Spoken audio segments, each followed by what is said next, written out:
home season tonight in front of the local crowd. The Buffaloes opened the year last week playing at number 10 Western Colorado, dropping that contest 45-28, a game that they were tied with 3:50 to play in the third quarter. Their opponent tonight, the Ordiggers of Colorado School of Mines. This will be their season opener. As my broadcast partner Lucas Kinsey joins me, two teams that this will be their fourth meeting in the last 5 years. They've been competitive, but this Colorado School of Mine team is always tough. And they're always tough, Kent. And, for us, we're just glad to be here at home. The home opener here, it's a maroon out. The fans are excited. I know they were having the tailgate parties early on. The food, it smelled delicious. We didn't get any of it before we were getting ready for this game, but we're excited. The Buffaloes, as you said, lost last week, but there are a lot of positives even in the loss. They were close through halfway through the third quarter. Offense looked pretty good. Defense got to shore up some things, but overall, we're excited to have this home opener here tonight in Canyon, Texas. We're going to take a break right now. When we come back, we'll talk more about tonight's matchups. You're watching and listening to the WT Sports Network.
About the fans here at Bain Schaefer Buffalo Stadium, excitement.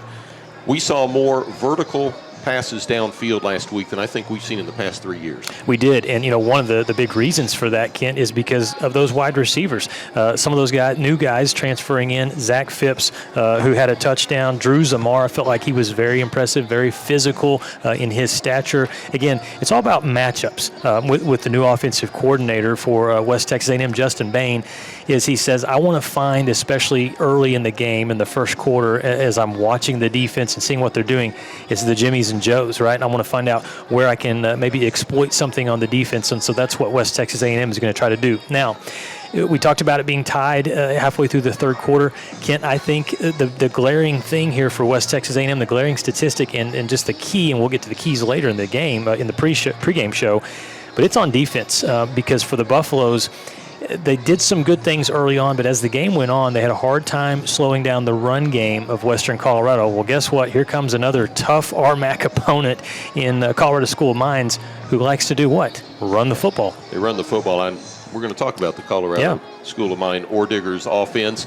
They return a lot of skilled players other than the quarterback. They've got an outstanding wide receiver in Flinton Sheely. He had 4 receptions for 74 yards against the Buffaloes a year ago, and for the year he had nearly 1,200 yards of catches, 12 touchdowns. They've got 2 outstanding running backs in Landon Walker and Braylon Tate. The Buffs are going to have to wrap up and tackle. They are, and Colorado School of Mines, great offensive players. That offensive line is very solid. A running back, 2 running backs back, in fact, that had big games against the Buffs last year. I tell you what, Bryce Sheets is going to tell us more about the Ordiggers after we take a time out here on the pregame show. You're watching and listening to the WT Sports Network. WT student athletes drink low-fat chocolate milk post-workout because it helps replenish and restore muscles quickly to their peak potential. Scientific studies suggest that the immediate benefits of low-fat chocolate milk include boosted performance, improved training, and higher recovery rates in athletes. Add low-fat chocolate milk to your post-workout routine.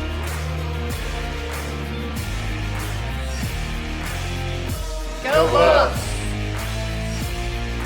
We know that egg producers don't quit at 5 p.m. We don't quit until the job's done either. Bankers' hours don't apply at First United Bank because we believe egg lending isn't a 9-to-5 job.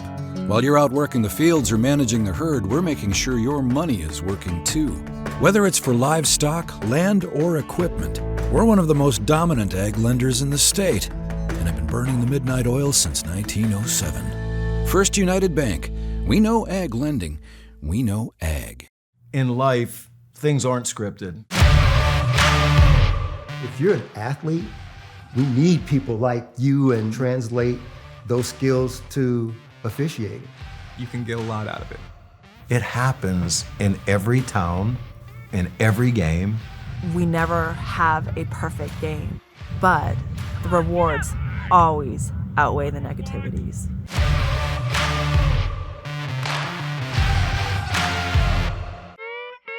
Is Whataburger's new Bacon Wrangler Double the most Texas burger ever?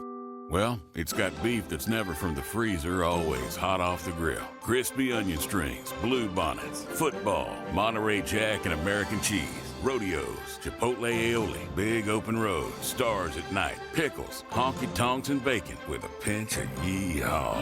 The new Bacon Wrangler Double is the Texiest Texas thing ever to Texas. What a burger.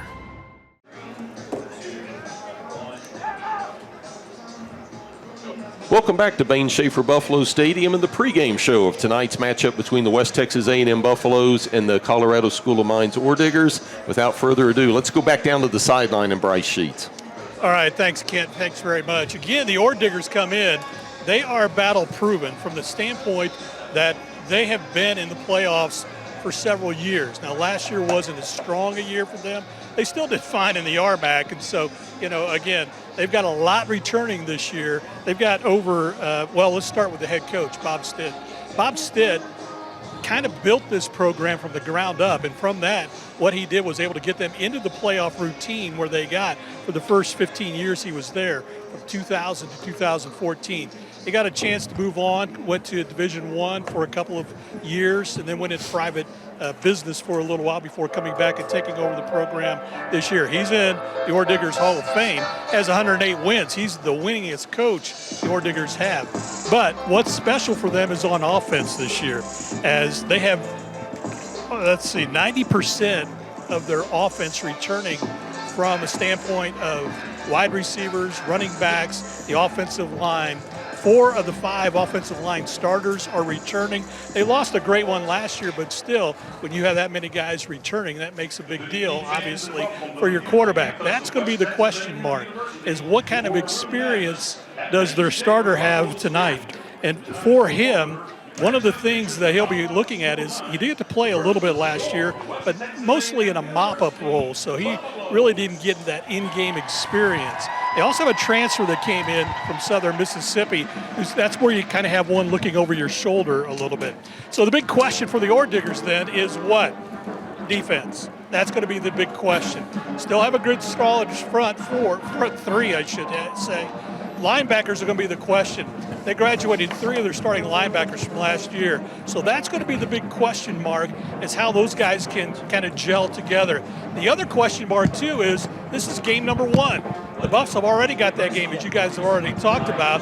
This will be the Ordiggers' first game this season. So are they ready for this competition? I got a chance to talk to Bob Stitt right before, and he said, it's game 1.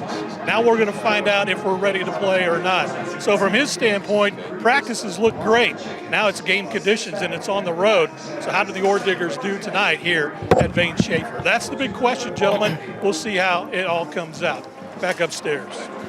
Thanks, Bryce. And Lucas, Bryce just told us a lot about the Ordiggers. Yeah. Let's focus on them a little more. We talked before we came on the air about the outstanding wide receiver they have, Flynn Sheely. He torched the Buffaloes last year. Yeah. And he's back this year. New quarterback throwing him the football, but he's outstanding. He is, Ken. He's big. He is 6'4", 210 pounds. He can run. I think, it's early in the season, but he may be the best wide receiver that we see the Buffs face in terms of the secondary. So they've got their hands full. Strong, all the wide receivers for Colorado School of Mines, they also block downfield because the talented running back, Bryce was talking about the running backs. Landon Walker, he had a big game against West Texas A&M last year, going for 154 yards and 2 touchdowns. Bryce did touch on it. Defense for Colorado School of Mines, a season ago, they had some impressive numbers. They only gave up 20 points a game. Their opponents were just 28% on third down. And how about the rush defense? Teams could muster just 3 yards per carry on the ground against Colorado School of Mines. We know West Texas A&M wants to throw the ball, but Justin Bain wants to, keep the defense honest. So we're still going to see some run game from the Buffaloes. Don't be surprised if we see a few more new running backs tonight. Well, and also keep in mind the Buffaloes' offense, that little swing pass, 2-yard pass, is the same as a 2-yard run to Justin Bain. I'm going to keep it with the Ordiggers offense. We talked about Landon Walker and Braylon Tate in the backfield. If you look up their stats from last year, they look decent. But when you consider combining the two of them, they rushed for over 1,200 yards and 16 touchdowns. That is pretty stout stuff. It is, and if you are an Ordiggers fan, the thing that makes you smile really big coming into the 2025 season is, let's see, the center, the left guard, the right guard, and the right tackle, all starters from a year ago. The only player that is in a new starting role this year is their left tackle. They're led by their center, Chandler Pogensi, and we're looking forward to seeing Colorado School of Mines, but we're also, as the Buff Nation here, we're looking forward to West Texas A&M hopefully stopping that ground game. And we'll break down some of the keys to tonight's game after this timeout. This is the WT Sports Network. You know it, you love it. The final tune in tonight's Minecraft show. Sorry, I'm right now. Second Light in Minecraft. Thank you. Okay. Coldplay's mega hit, Viva La Vida. Hey, Josh.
Welcome back to the pregame show. West Texas A&M against Colorado School of Mines. Kickoff coming up at 7 p.m.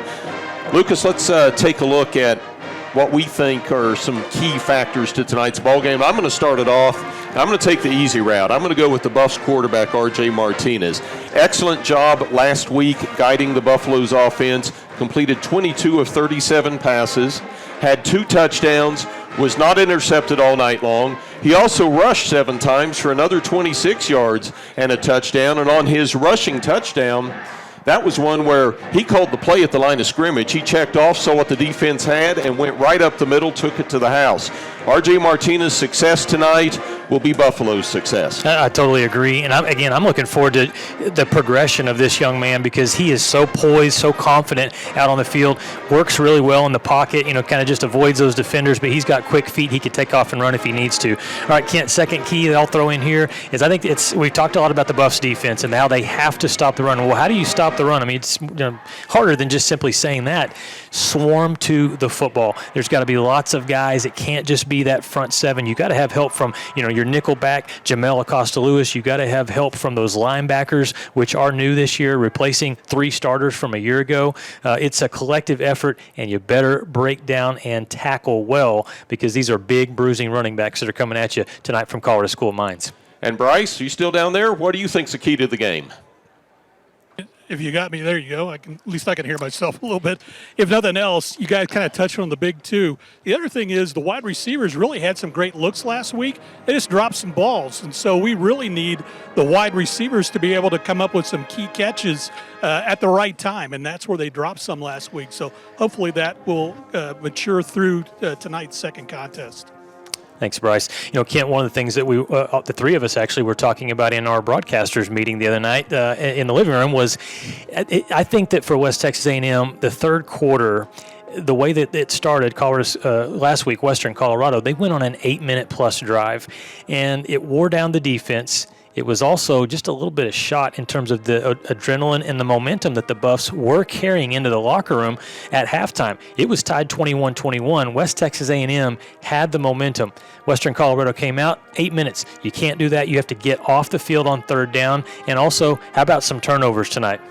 Yeah, the Buffs not forcing them last week, but they didn't commit them either. The Buffs offense, though, is capable of scoring quick, and that can be a plus, but what you just alluded to, that can be a detriment. One of their scoring drives last week took 56 seconds, and when the offense is on the field 8.5 minutes, and then the offense is answering that quickly, you've got to give the defense a chance to break. Now let's go down on the field and our national anthem.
Where are we going, and how are we going to get there? Get there with room to spare in your new Ford Expedition from Tri-State Ford on I-40 at Ross. Grab your friends and go.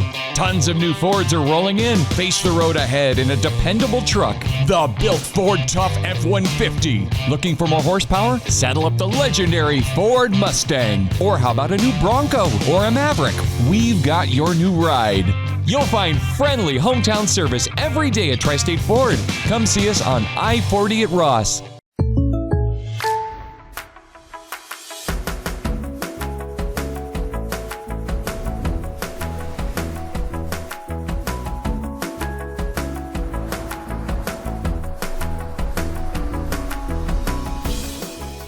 The State Farm Personal Price Plan helps you create an affordable price just for you. Contact Jeff Gilbert for your personal price plan today.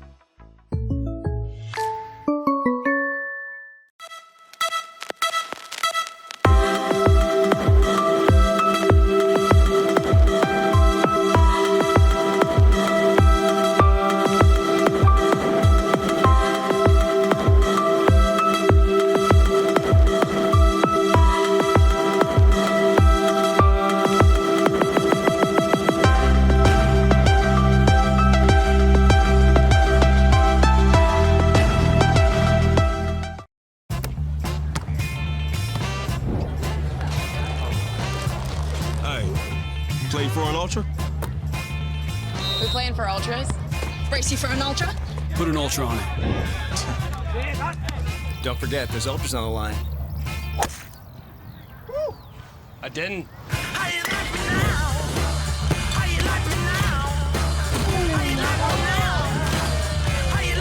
Michelob Ultra, superior light beer. Welcome back to Bain Schaefer Buffalo Stadium. There you see Thunder, the Buffaloes mascot, leading the West Texas A&M team onto the field. The Ordiggers have already taken the field themselves. The Buffs wearing the all-maroon tonight. We'll get into that a little later. But Lucas, let's talk about our spotlight players right now. And I'm going to take the high road. I'm taking the easy way out again. I'm going to go with the Buffaloes receiving corps as a group. Last week they made some outstanding catches. They've got one of the most talented groups as a whole that we have seen in a number of years.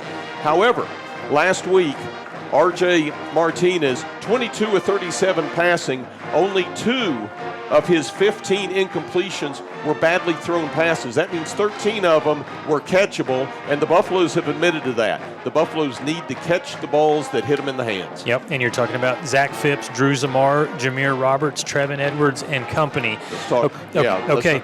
So now we've been talking all about defense. Defense wins championships. Defense tonight, Buff Nation. So I'm going to start with one of the talented defensive ends, a guy that comes with a lot of speed off the edge, and that's Ashton Reynolds, number 18, the senior from Houston, Texas. Last week, he got to the quarterback a couple of times, made some disruptions. How about a strip sack tonight? How about, some big hits, maybe an interception, something from Ashton Reynolds? That's who I'm watching for to make a big impact. Let's head down to Bryce, and I think Bryce is also going to stay on that defensive side of the ball. Well, you're right, Kit. You're right, Lucas. I will stay on the defensive side. Hey, tonight's the 55th meeting between Caprock and Palo Duro. Why is that big? Because Jamal Costa-Lewis, also Batman, played for Caprock. He had 6 tackles last week. We expect to see him in that rover position all over the place. Cameron Brown played for Palo Duro. He's a backup linebacker. We may see him in as well. So we'll watch those guys and see what happens. You know how to throw a curveball there, Bryce, or I got to hand it to you right there. That was good. You had Lucas and I looking at each other cross-eyed. Captains are walking to midfield for the coin flip for the Buffs. The captains, number 2, R.J. Martinez, number 3, Jamel Acosta-Lewis, number 5, Cam Manahan, and number 63, that's Kenyon Ives. Trying to get the numbers for Colorado School of Mines. You've got number 7, Landon Walker, number 14, Flynn Sheely, number 29, Jackson Zimmerman, and number 36, Brock Ewing. Our head official tonight is Israel Silva. Welcome to Bain Schaefer Stadium. Mines, as a visiting team, you'll call the toss. We have a special coin tonight. The WT logo is the heads. The stadium is the tails. What did you call? Heads. Heads is the call. Sir, will you do the honors? It is tails. You've won the toss. West Texas A&M is 1. Mines will kick that way. All right, KJ, Buffs are getting the ball, and here's my quick analysis from up here in the booth. Did you see how quickly the Buffs captain said, "We want the ball"? They let's remember last week, they opened the game, went 75 yards downfield for a score right off the bat. They're confident in their offense. Let's see what they can do again. The Buffs, as we mentioned tonight, wearing the maroon jerseys with West Texas A&M across the chest, the white numerals, the all-maroon pant, no lines or stripes whatsoever, the gloss maroon helmets with the white stripe and the flying WT logo.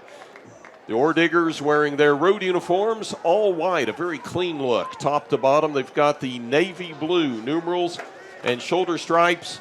They've got the navy blue headgear. You know, Kent, we were talking about Colorado School of Mines.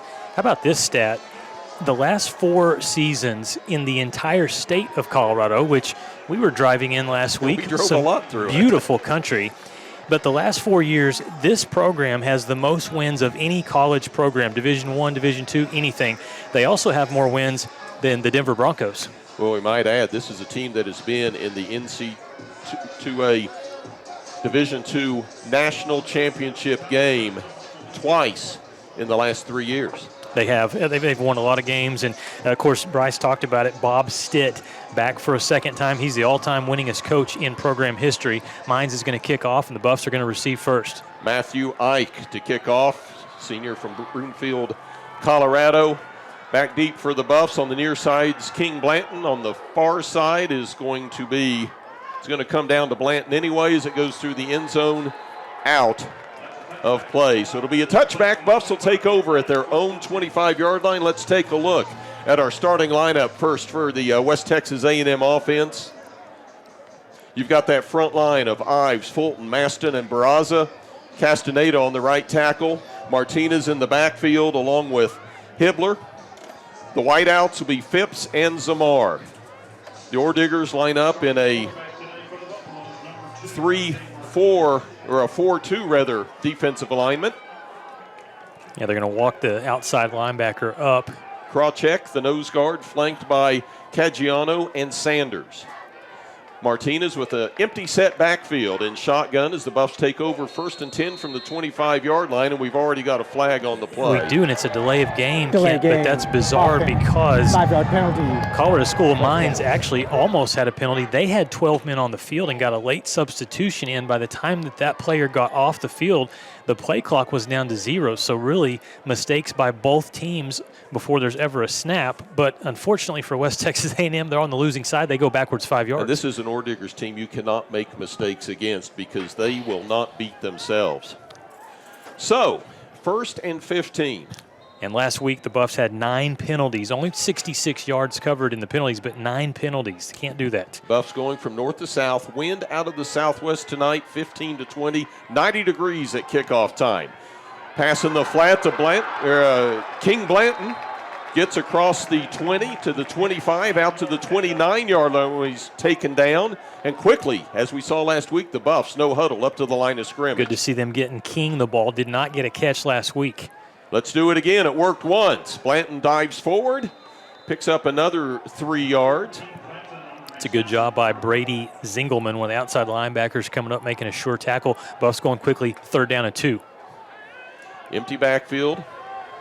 Twins wide right with a receiver split far. Martinez going to keep it. He's going to get the first down out across the 35 to the 37-yard line. That hole closed quickly as the safety Will Ramsey, Jr. from Argyle, Texas, came up and made the tackle, but it was a big hole, good enough for RJ to get that first down.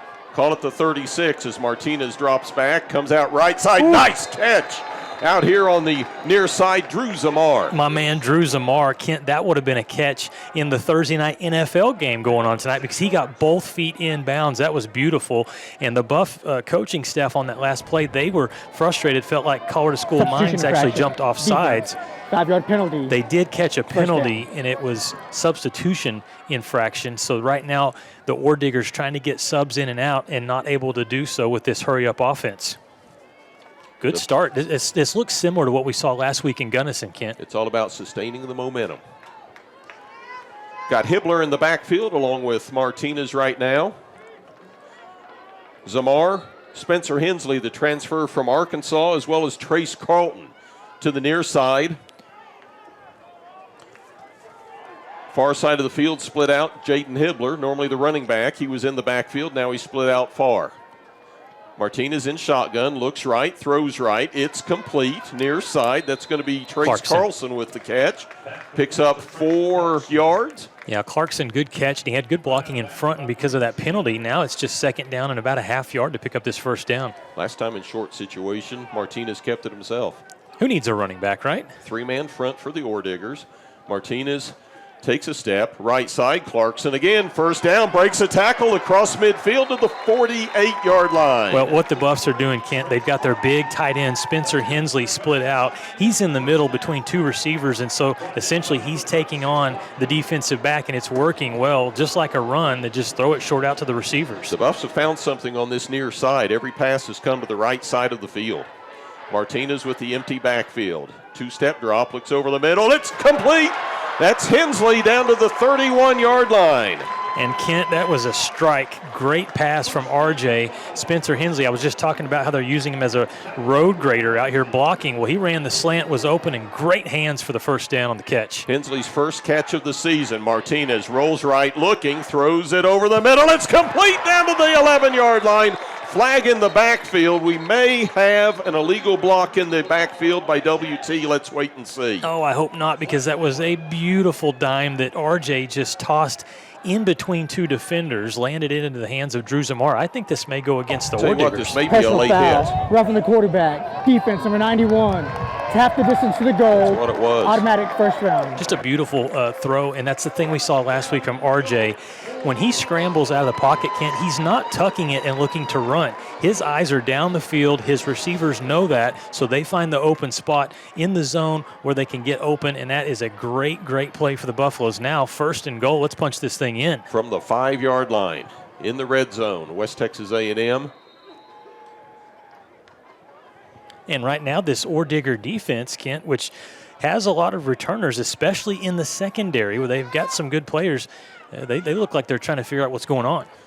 Martinez has Hibbler to his left, twin receivers right side, 3-step drop. Martinez looks. He's going to just throw this one away. Smart play. He was looking at Hibbler, but the rush was coming in, and Hibbler wasn't really open. No, that was defended beautifully that time by the Ordiggers defense. Alex Good, one of those sophomore linebackers. Again, this linebacking core, not a lot of experience. Their captain, though, is actually a hometown product here from Amarillo, Brock Ewing, 6'1", 215-pound senior out of Amarillo High School. A lot of Texans on this Colorado School of Mines roster. A lot of high school football talent in Texas. Well, we said that this is the School of Engineering. They're smart, and they know that there's great football here in the Lone Star State. Martinez in shotgun has Hibbler to his right, twin receivers left. Martinez going to keep himself at the 5, cuts down to the 4 to the 3 before he's brought down. That's a good tackle by Christian Palouse, junior out of Missouri City. Hangs on to the shoestrings there of RJ.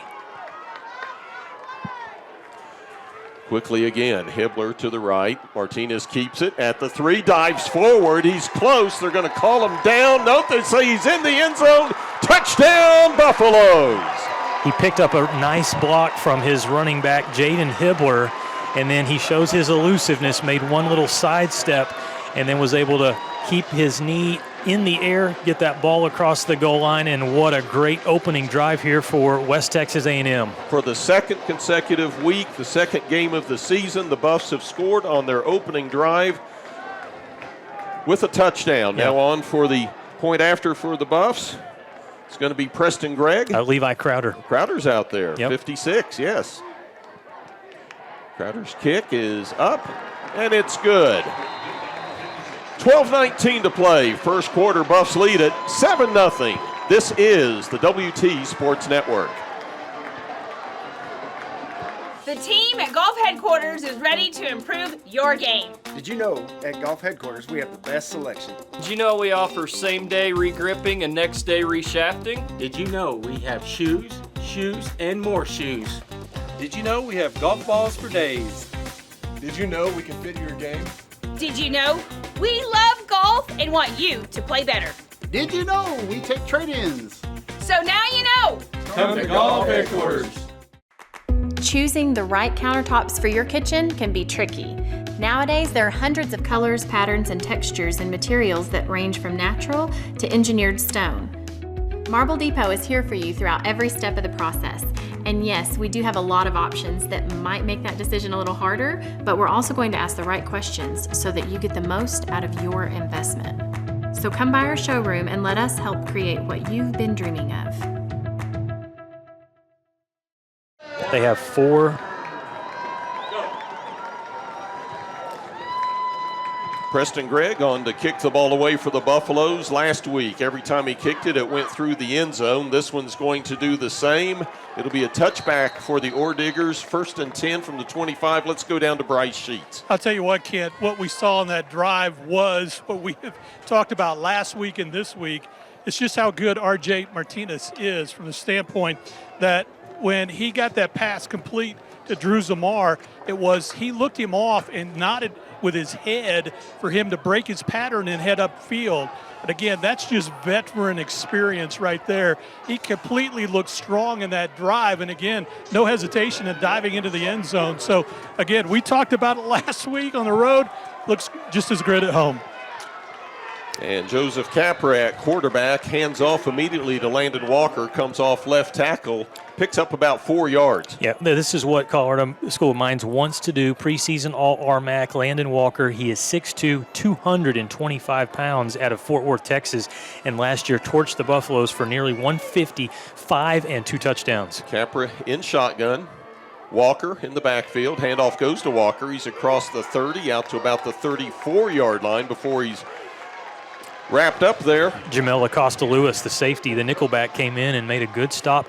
Here's the key, and again, it's just the first offensive possession of the game for Colorado School of Mines, but this would be a great time, Kent, for the Buff defense to get off the field on 3rd down. 3rd and 2.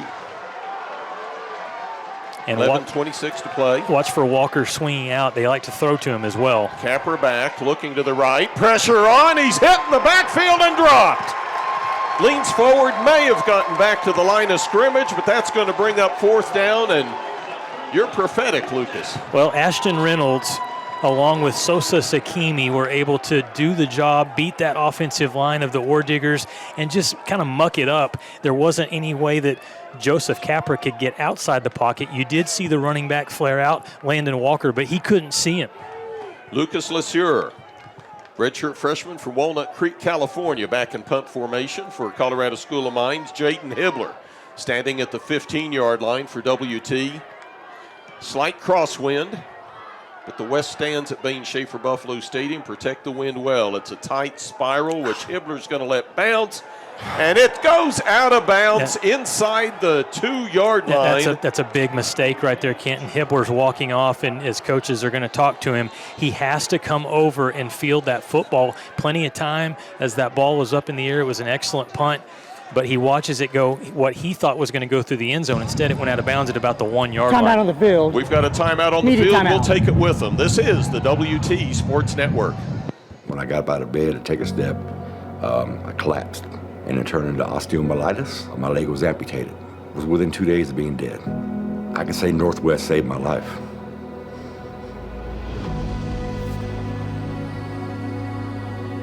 Because in April, I was dead, for the most part. And we worked together hand in hand for 2 years to where now I can walk again. And I just want to say thank you, Northwest, because that's my ultimate goal, to live and not ever give up.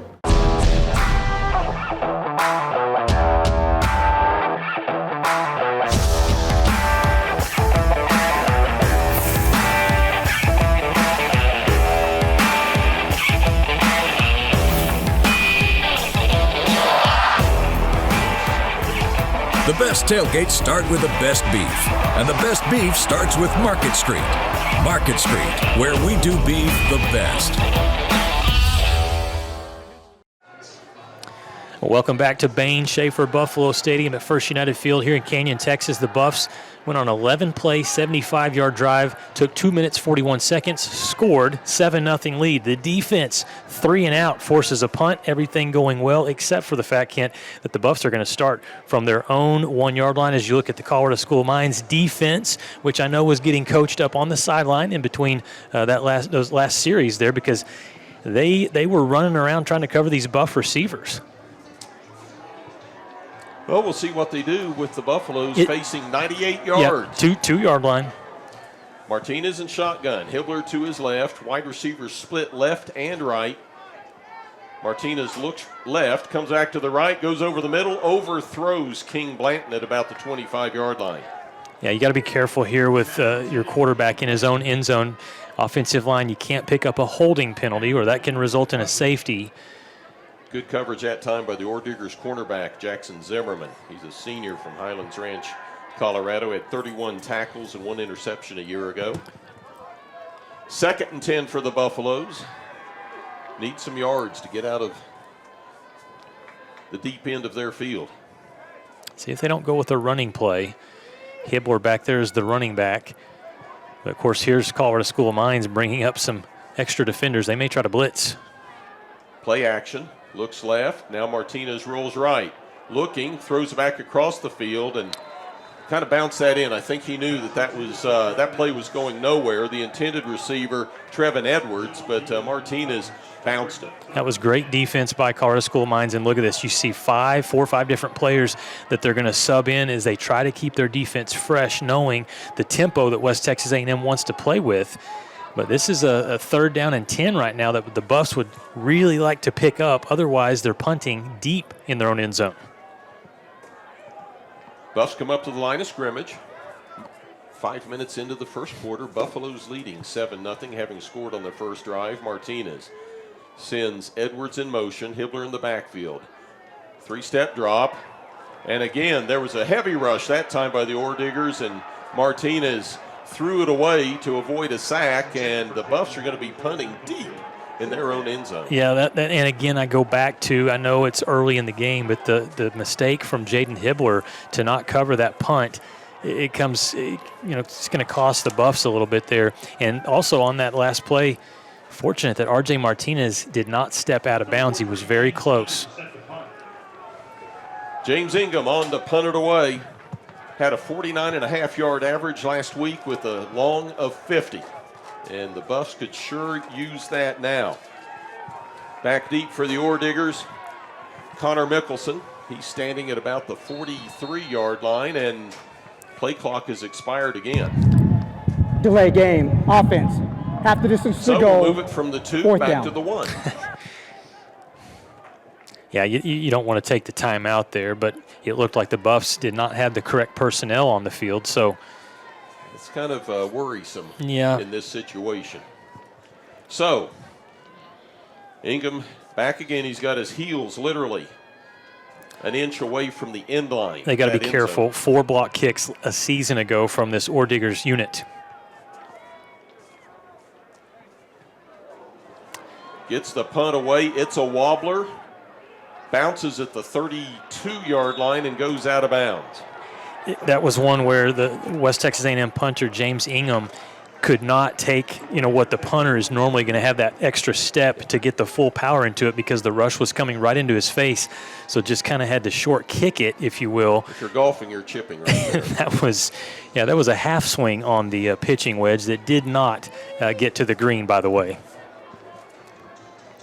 So an opportunity now for Colorado School of Mines offense, and they have to, thank their defense for the job that they just did. And if you're West Texas A&M, you ask your defense to step up big. Capper in shotgun, standing back at the 35-yard line, line of scrimmage to the 30. He's got Landon Walker to the right, gives it to Walker up the middle, bangs heads with one of the Buffs linebackers and bulls forward for 4 yards. Making first contact for the Buffaloes was Miles Hill. Yeah, and they've got different players out there. West Texas A&M does. One of those players number 42, Lucas Jarnigan, a freshman linebacker. Capra throws it out to the right side, complete to Pierce Richards, who's Wow. immediately dropped. Yeah, and that's an individual effort from Bryce's guy, or his spotlight player before the game, Batman Jamel Acosta-Lewis.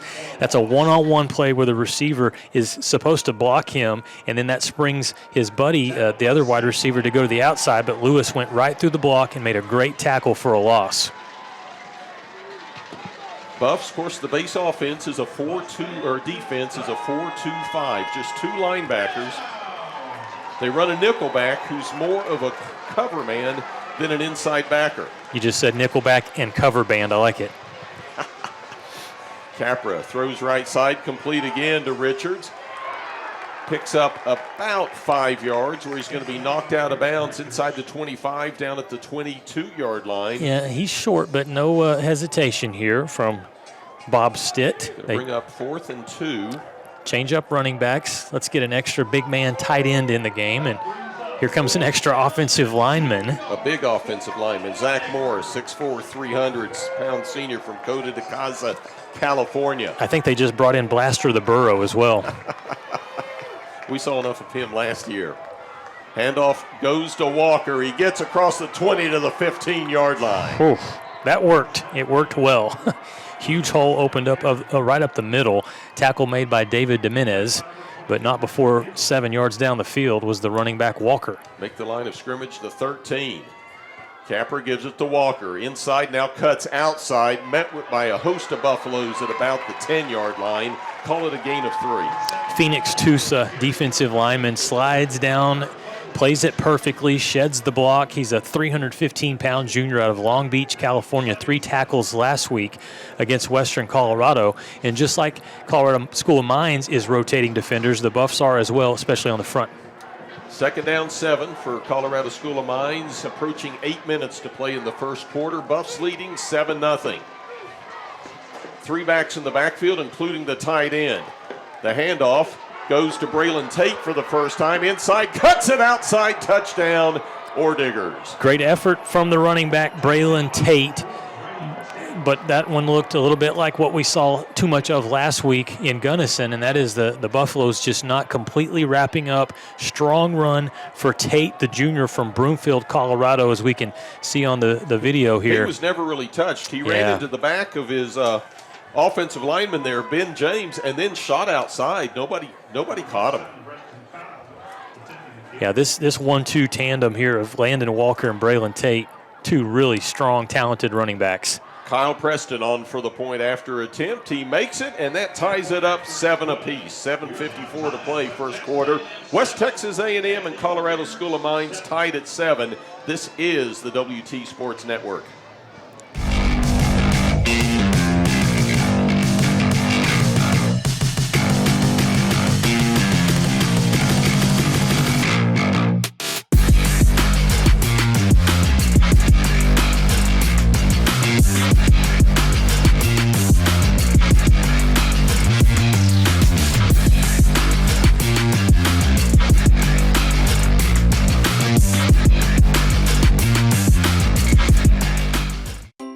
When you choose natural gas, chocolate chip cookies get a little tastier.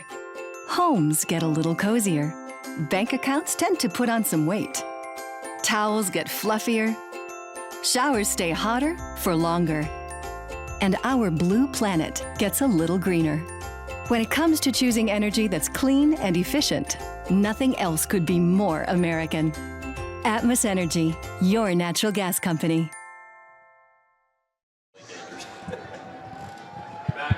Welcome back to Bain Schaefer Buffalo Stadium as West Texas A&M tied 7-7 with Colorado School of Mines. That last scoring drive for the Ordiggers, 6 plays, 30 yards, 2 minutes and 11 seconds. Didn't take long, and Kent, that drive right there, even though it's only 30 yards, that is Colorado School of Mines football. Landon Walker picking up a big 4th down conversion on a 4th and 1.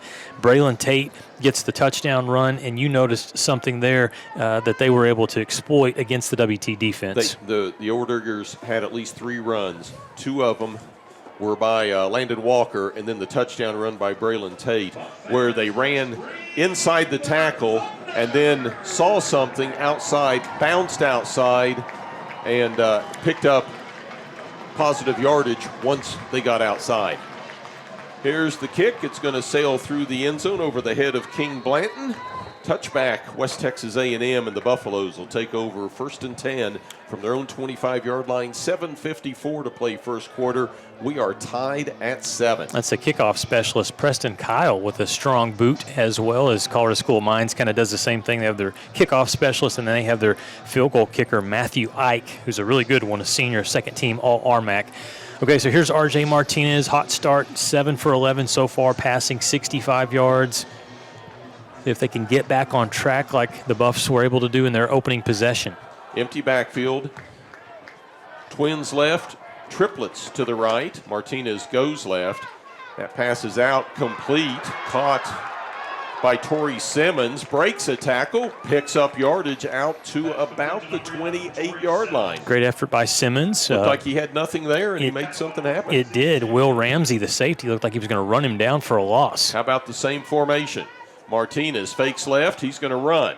Gets across the 30 out to the 31-yard line. That's going to bring up third and about 4 yards. He got caught quickly there by the 285-pound nose tackle, Eli Krawcheck. That's a great name for a nose tackle. Same formation. Martinez going to keep it himself. He's got the first down. He's got a shimmy and a shake, and it's pretty good. Just that little, puts that foot in the ground and then fakes out the defense. The way he's running right now, it's like I'm going to make the Ordiggers respect my run, and that's going to open up things outside. Buffs were trying to catch Colorado School of Mines with 12 men on the field as they were getting people on and off. In the process, they just moved, and it's a false start. Number 41, 5-yard penalty. It's first down.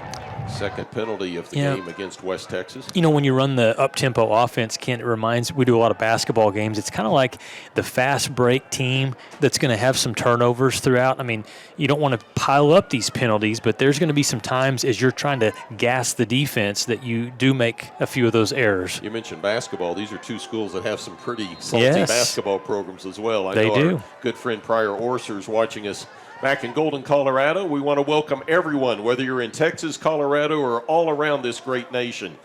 Joining us here tonight on the WT Sports Network. Buffs faced with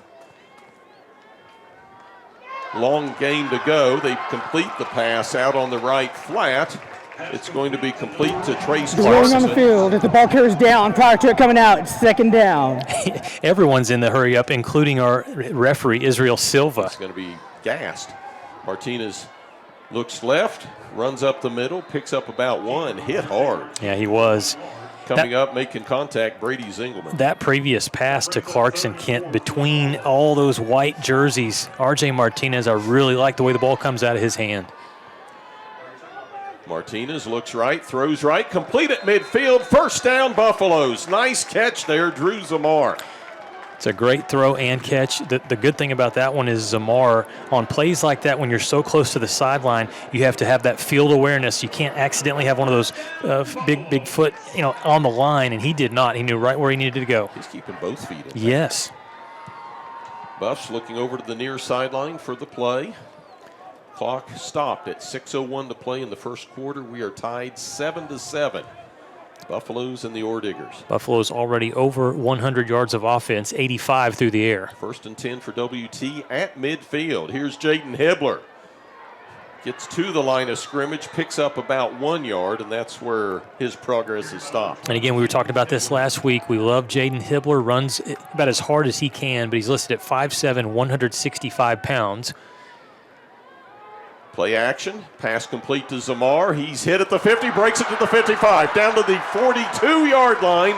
I said the 55, that's the 45, down to the 42-yard line. Gain of 8. It's going to bring up 3rd and 1 for WT. Manageable play here. Hibbler to the left of Martinez, trips to the left. Martinez looks, keeps it himself, across the 40 to 35, to the 30, 25, 20, he may do it, 10, 5, touchdown, R.J. Martinez, touchdown Buffaloes. The whole time I'm watching, please no laundry, please no laundry. You don't do laundry on Thursday night, you wait till Sunday.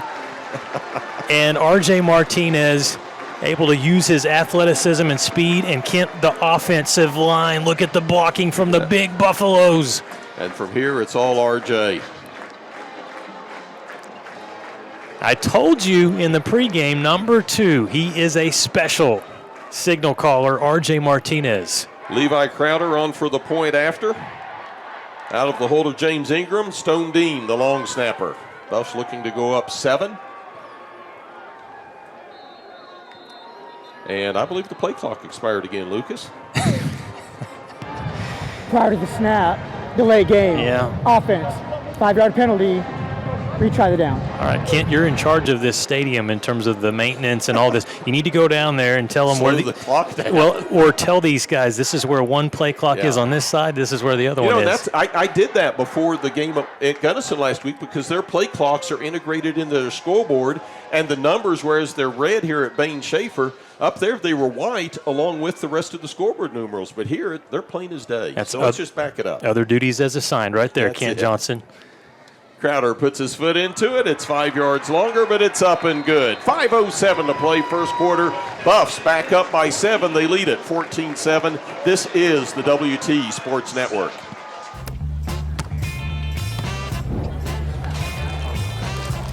Hey, play for an ultra? We playing for ultras? Brace you for an ultra? Put an ultra on it. Don't forget, there's ultras on the line. I didn't.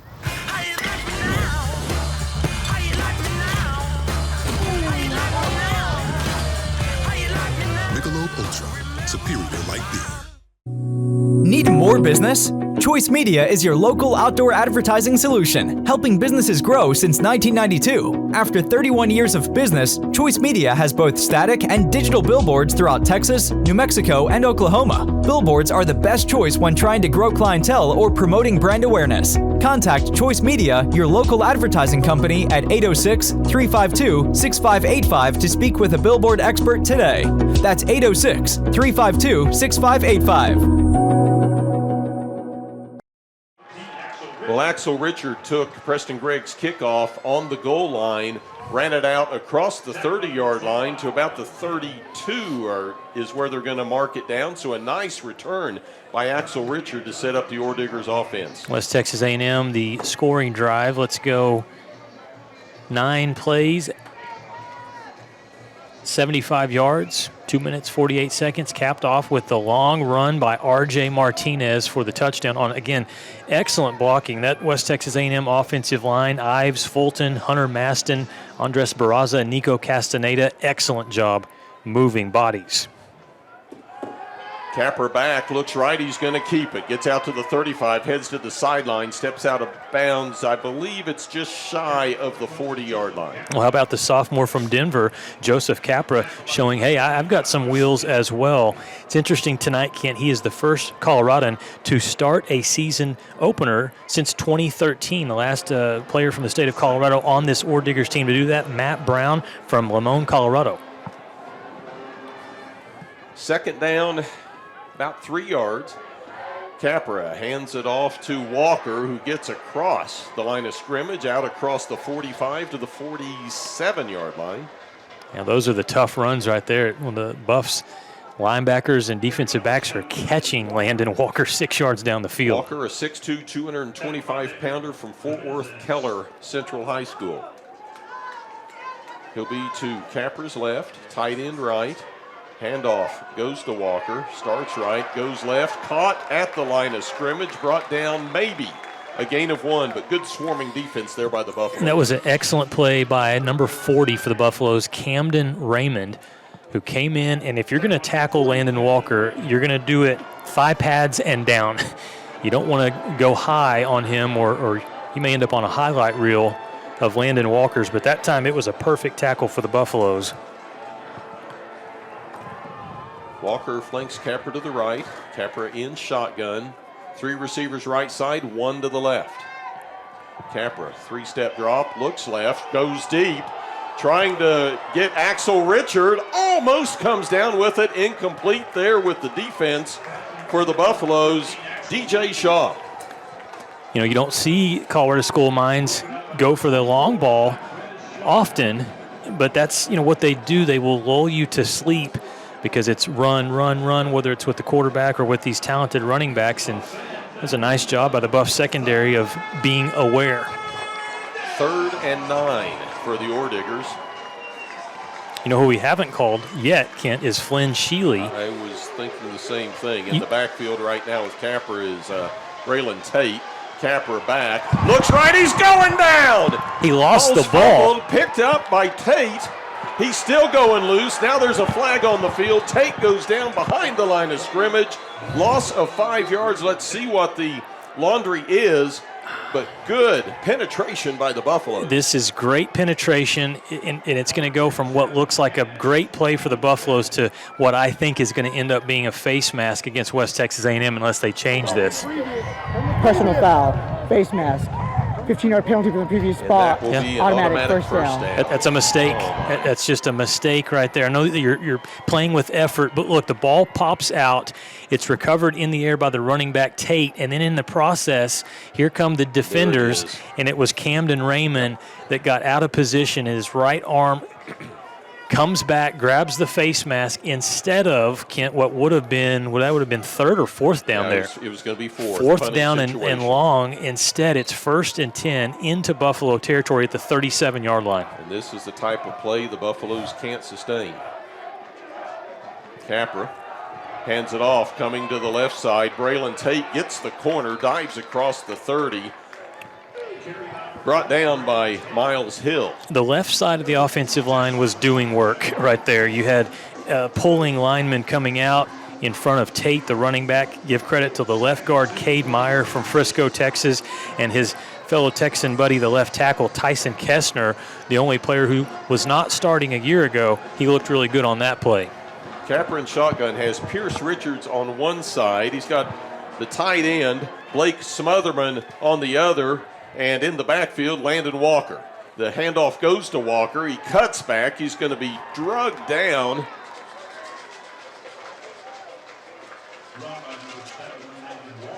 Now they played that one well that time. The Buffs, Johnny Taylor, the 3rd defensive tackle, it was able to hang on, and he wrapped him up. They're starting to do a better job inside, Kent, in between the tackles. Brings up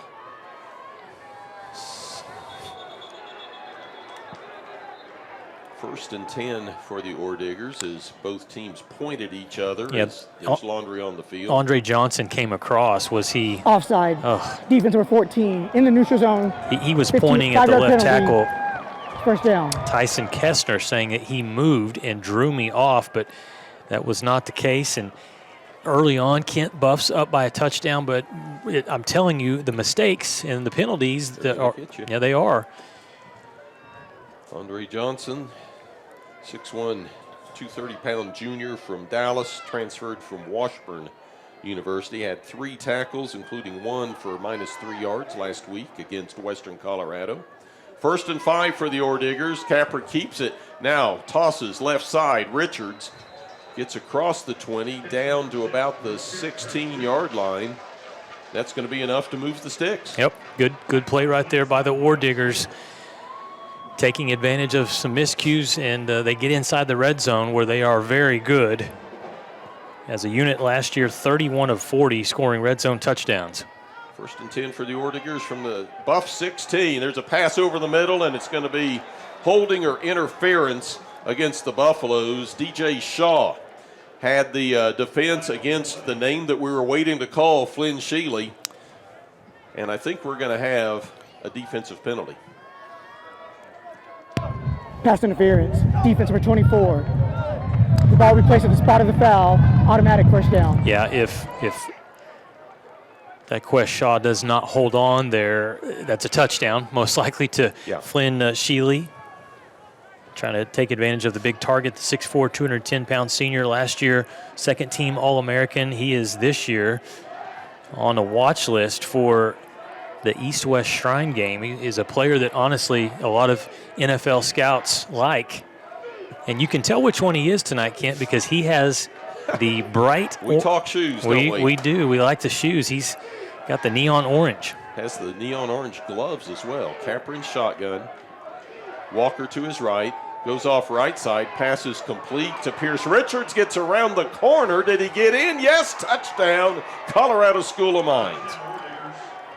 Colorado School of Mines gives the Buffs a little taste of their own medicine. The wide receiver screen to the outside, just had to break one tackle, and he was able to do it. Cam Manahan is the defensive back, the only one that can keep the receiver, Pierce Richards, out of the end zone. You see Manahan miss, and that leads to the touchdown, and Colorado School of Mines an extra point away from tying the game. Kyle Preston on for the extra point. Out of the hole to Lucas LeSueur. Preston's kick is up, and it's good. 1:40 to play, first quarter. We've had 28 points scored, 14 by each team. We're tied, WT and Colorado School of Mines, 14-14. This is the WT Sports Network.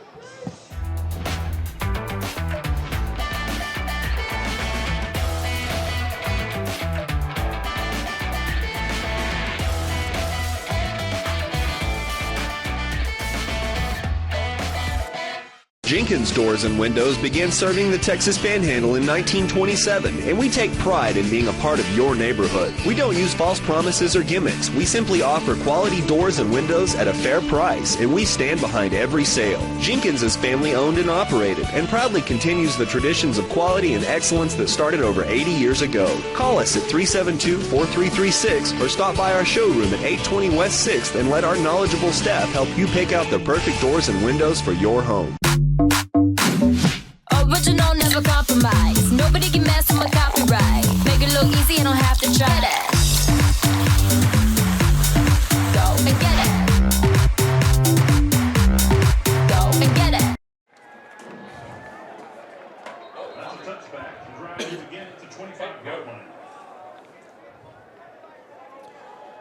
Welcome back to Bain Schaefer Buffalo Stadium. The kick by Colorado School of Mines goes out of the end zone for a touchback, but we've got another yellow penalty flag on the play. It's laying there at the WT 21-yard line. The officials huddling up, trying to make a decision on what the call is. There's been no preliminary indication yet. 1:40 to play here in the first quarter. We are tied at 14. Here's Israel Selma. After the kick, personal foul, face mask, return team number 40. The penalty for is half the distance to the goal, first down. You know, Kent, I want to be really excited right now for my West Texas A&M Buffaloes. 14-14, still first quarter, 1:40 to play. But after that penalty, 7 penalties for now 58 yards against West Texas A&M. Colorado School of Mines has just 1 penalty for 5 yards. And honestly, the penalties, this game could be 14-0, maybe 14-7. I was going to say, if you're a Buffaloes fan, you look at these penalties, think of what might have been if they just played clean football. Well, I would say 14-7 for sure, because the face mask on the previous possession after the Buffs had the negative play, you know, the quarterback loses the ball, running back's running around for his life, and we reach in and get the face mask. That should have been 4th and long, and the Ordiggers should have been punting, but shoulda, coulda, woulda. Not the case when you're playing. But a face mask on a kick that goes out of the end zone with no return. Yep. Got to fix it. Puts the Buffs back. 1st and 10 from their own 13-yard line. Martinez in the backfield. He's got Hibbler to his right. Twins left and right in tandem. Martinez takes the snap, looks left, throws out. It's going to be complete to Jameer Roberts. Breaks a tackle, gets across the 15. Flag comes in late. Yeah, I think it's going to be a face mask against the Ordiggers. So Buffs should get a first down here. Personal foul, face mask, defense number 92, 15-yard penalty added to the end of the run, first down. What's the over-under on number of face masks in the first quarter of a football day? Well, and here's what the defensive coaches will tell you is the face mask, especially on just regular plays like that, is because you're out of position. Yep. The defender. You have to reach. And that's why those players don't like it, but even in the fall camp when it's hot, you are doing the breakdown, form tackle drills, and it's all about your footwork and having your hands in the right place. Do they do that anymore? Those are fundamentals. They're supposed to, Kent. Martinez has Hibbler flanked to his right. 1st and 10 for the Buffaloes from their own 30-yard line. Twin sets left and right. Hibbler takes the ball, spins twice, breaks a couple tackles, gets out for a gain of 5 yards to the 35. He may be small, but he's big of heart. He is, and the motor never stops, so that one should have been maybe 1 yard gain. Instead, turns into 5. 2nd and 5 for the Buffs. Martinez goes left, pass is complete, hit immediately is Zach Phipps, brought down at the line of scrimmage. Yeah, 2 players flying around out there. Will Ramsey, the first one, and then J.J. Lee, the linebacker. That's why you swarmed at the ball, because the safety actually missed the first crack at the receiver there, but his buddy cleaned it up, J.J. Lee, the senior from Graham, Texas. Trips left, single receiver wide right. Hibbler in the backfield. Martinez rolls right, hits Hibbler coming out of the backfield. Hit hard. Oh, that might have been the hit of the game right there. Hibbler taken down near the line of scrimmage. Let's see where they mark it. He may have lost 1 yard, and that's going to bring up 4th and about 7. Buffs are going to wait and let this go to the end of the first quarter. And the clock expires, ending our first quarter of play. 14-14 our score between the Buffaloes and the Ordiggers. We're going to take a timeout. We'll be back with the second quarter of play. This is the WT Sports Network.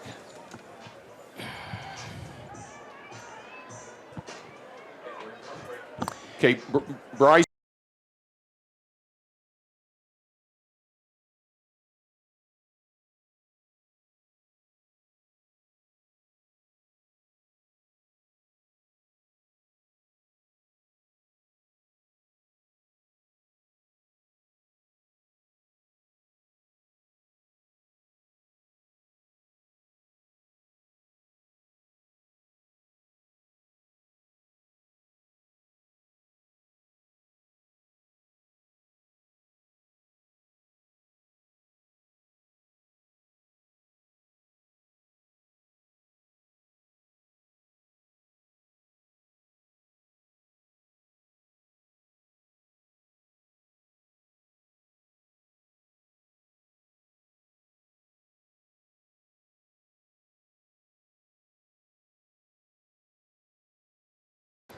Two seconds, Bryce.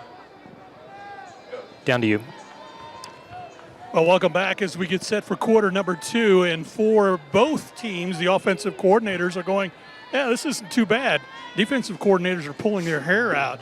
We saw R.J. Martinez run for that 1 touchdown. I'll go back to what you said, Lucas and Kent, when you're talking about the offensive line. What a great block, opened up the outside. And then he has deceptive speed. I think he's faster than a lot of people thought, as he was able to outrun their All-American trying to run him down. So, again, offenses are looking good. Defenses look like they got a lot of work in this quarter. Defenses are getting a workout thus far. About ready to get underway to start our second quarter of play.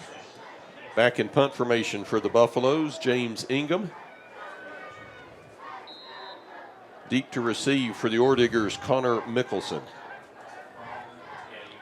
Ingham standing at his own 19-yard line. He's an Australian-style kicker, and we've got a whistle. Yeah, I hate to say this to start the second quarter, Kent, but it's going to start with a Buffaloes penalty. They had movement on the front line before the ball was snapped. Prior to the snap, false start, offense number 40, 5-yard penalty, it's 4th down. Please reset the game clock to 15 minutes, 1500. Thank you. So we'll back up 5 yards and try it again. And that is the 8th penalty.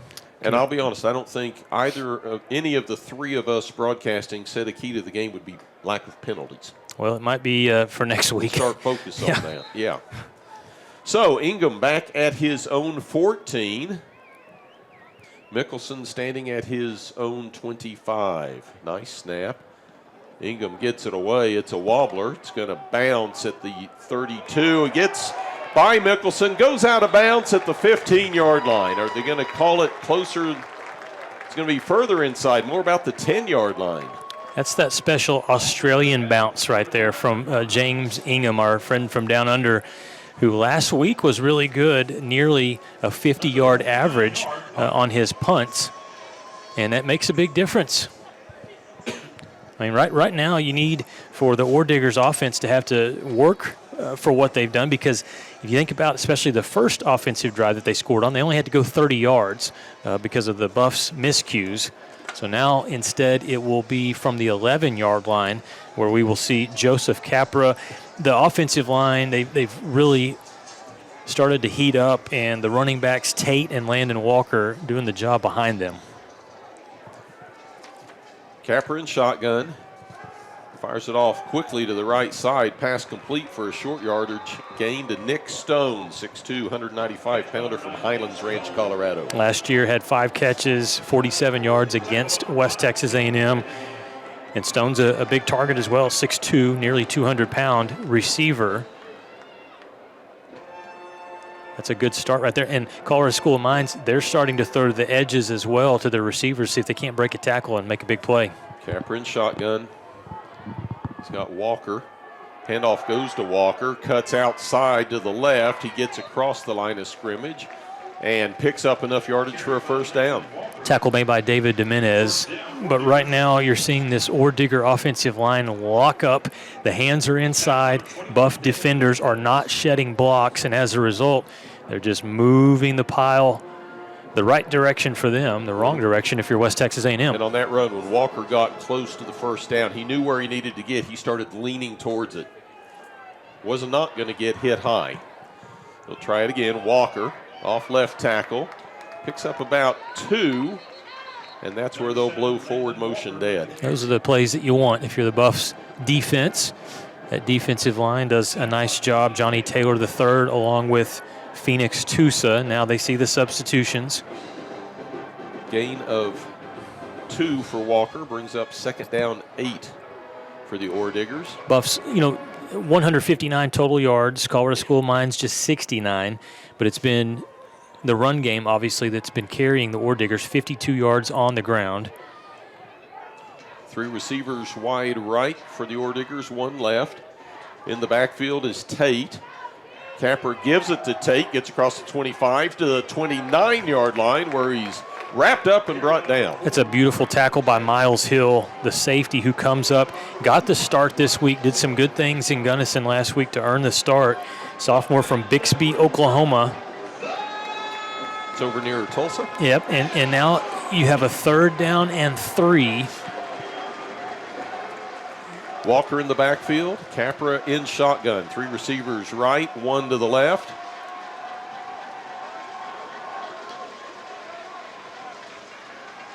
Capra's going to keep it himself. Gets across the 30, 35, out to the 40, to the 43-yard line before he's finally brought down. And we've got an injured Buffalo on the field. That's going to be Andre Johnson, the defensive lineman. That's a great play call by Colorado School of Mines. Come out on the field, defensive injury.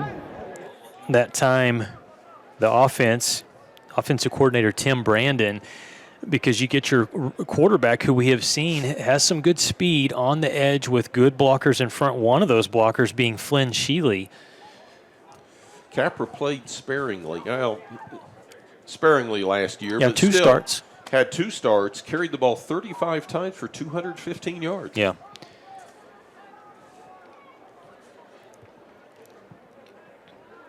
And again, the injured Buffalo, Andre Johnson, junior, 6'1", 230-pounder. Bryce, I know you're down there. Do you see anything, or did you see anything on that last play? Well, again, he got twisted around a little bit trying to stop Capra. That's what he was trying to do. He got twisted a little. Not too sure if he didn't take a little bit of hit, got the wind knocked out of him more than anything else. So he's getting up, and I think he'll be okay as he hits the sideline. And good applause here from the home crowd. Kent, let's talk about that, the home crowd. As we look across from our broadcast position, we can see the Maroon Platoon back in 2025. Good to see those college students. Yeah, student section filled in very nicely. It's hard to tell what we have on the west side because of the sight lines at Bain Schaefer Buffalo Stadium. You literally look down on the sideline, but nice crowd tonight, opening home opener night for the Buffaloes. The Ordiggers doing their best to pop the Buffs balloon right now. 14-14 our score, 12-10 to play. Second period, play action. Capper drops back. Now he's going to run. He's going to be hit. Bringing him down is going to be Hunter Corbin from the linebacker position after a short gain of about 2. Yeah, and the Buffs, they'll take those. Just 2, almost 3 yards picked up there. Good tackling. You just right now with the game tied coming into the second quarter as the Ordiggers are picking up some momentum here. You would like to see a stop defensively. And it seems like now Joseph Capra and, again, the offensive coordinator Tim Brandon, they're seeing something they like with these quarterback runs. 2nd and 8. Capra quickly gets it out complete. Broken tackle. Pierce Richards with the reception. Gets the first down and more down to the Buffalo's 43-yard line. Dyquest Shaw is going to go back and watch that one on the film later, Kent, and see his head is down. You can't see your target. The tackle moves, doesn't it? It does, and you got to keep that head up for not just to make the tackle, but for safety purposes. But that's a couple of times that the Buffs' defensive backs are kind of diving at the feet, and they're not making the tackle. Ordiggers in Buffalo's end of the field. 1st and 10 from the 43. Capper, play action, fires over the middle, complete. First catch of the game for Flynn Shealy, and it's good for a first down. Yeah, you can run that slant when you're 6'4", 210 pounds, no fear going across the middle. It's honestly the defensive backs that probably are sitting there going, all right, do I bring it here? I got this big receiver coming across the middle, but that's a great pass from Joseph Capra. First down for the Ordiggers at the WT 31-yard line. Approaching the 10-minute mark of the second period. 3 backs surrounding Capper in shotgun. Capper drops back, looks, he rolls left, throws right, nice catch. Bringing it down, Nick Stone. Eyes down the field, that's a great job again from Capra. The catch, good hands as well from Nick Stone. Buffs were trying to bring some pressure, but they were a second late. Ordiggers now quickly giving the Buffs a dose of their medicine with the no-huddle offense. Capper goes right, fade right to Stone. He's got it, touchdown, Colorado School of Mines. Defensive back never got his head turned. That time it was one-on-one coverage with Cam Manahan, and it was this drive right here. Tip your cap to Joseph Capra and the Colorado School of Mines offense, because up to this point, KJ, all we had seen was the run game. We'd seen Landon Walker and Braylon Tate in the big offensive line. That drive, it was opened up. Now you've got to watch out for the quarterback, Kyle Preston. On for the point after, out of the hold of Lucas LeSueur. His kick is up. It's good, and Colorado School of Mines has taken their first lead of the game, 21-14, 9:49 to play. Second quarter. We'll take this time out. This is the WT Sports Network. Welcome to Shimon Dental Group, where every day we're excited to see our patients and treat them like family. We are dedicated to providing you with the highest quality care in a friendly and comfortable environment. Shimon Dental Group's patient-focused philosophy puts your needs front and center. We are constantly investing in leading-edge technology. Innovations that speed the treatment process and improve aesthetics.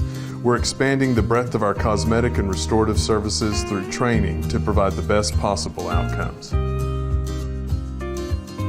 Just with the level of commitment that they show to taking care of my family and I, it's absolutely unmatched in this town, so I've been very happy with them. Brightening smiles for more than 3 decades. Contact Shimon Dental Group for your appointment today. Check it out. Introducing the new and improved taste of Pepsi Zero Sugar. Now more delicious. Try it now. Zero never tasted so good.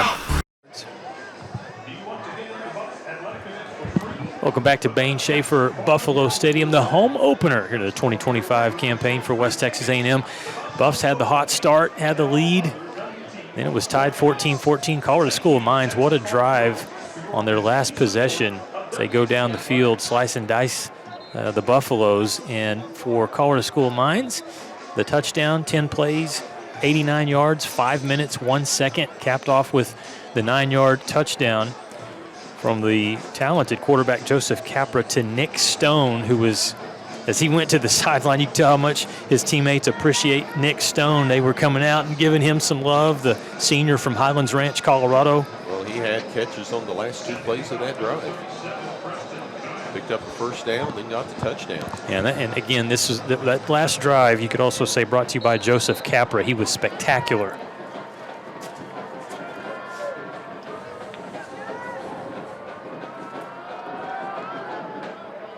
The kick comes down about a yard deep in the end zone. King Blanton's going to bring it out to the 10, and that's how far he's going to get. Well, might as well keep running upfield because once you cut sideways, the defense is going to collapse. Yeah, he was kind of trying to be patient and sidestep, hoping that a hole would open up instead of just making one. The other thing that you look right now, Kent, is the body language at the beginning of the game for the visitors from Golden maybe wasn't great. They were a little frustrated as the Buffs had scored a couple of touchdowns pretty easily. Right now, the Mines Ordiggers, they're fired up. Colorado School of Mines entered the season receiving votes in the AFCA poll. As we mentioned earlier, they advanced to the national championship game in both 23 and 22. They lost both times, but it's a long road just to get there. Well, the Buffs need an answer here. This offense needs to come back and try to tie the game up. R.J. Martinez swings it out right side. Blanton has it in the backfield, gets back maybe to the line of scrimmage. Lucas, you saw something. Well, you know what, Ken, I'm a former wide receiver. I want those guys protected. As he's being taken out of bounds, felt like maybe he could have been held up there a little bit, was thrown down to the ground. But that's, again, this swarming defense you're seeing now, not just one defender trying to tackle these Buff receivers. There's 3 guys. Trips to the near side, Twins to the right. Martinez back, looks, over the middle, overthrows. Trevin Edwards, who had a step on Darren Lauer Duarte over the middle. That would have been a foot race if the ball had been on the mark. Yeah, that was one that got away from RJ. We haven't seen too many of those passes that have not been on target. But that one, you say that there's a post and then there's a skinny post. Well, that's what Trevin Edwards ran there, was the skinny post. The ball was thrown as if it was a long post. So incomplete, and now quickly 3rd and 10 for West Texas A&M. As field position has started to become an issue. Hibbler in the backfield along with Martinez. 3 receivers wide right. And the play clock just expired. Nope, timeout was called by WT just before it expired. So we'll take the timeout with them. This is the WT Sports Network.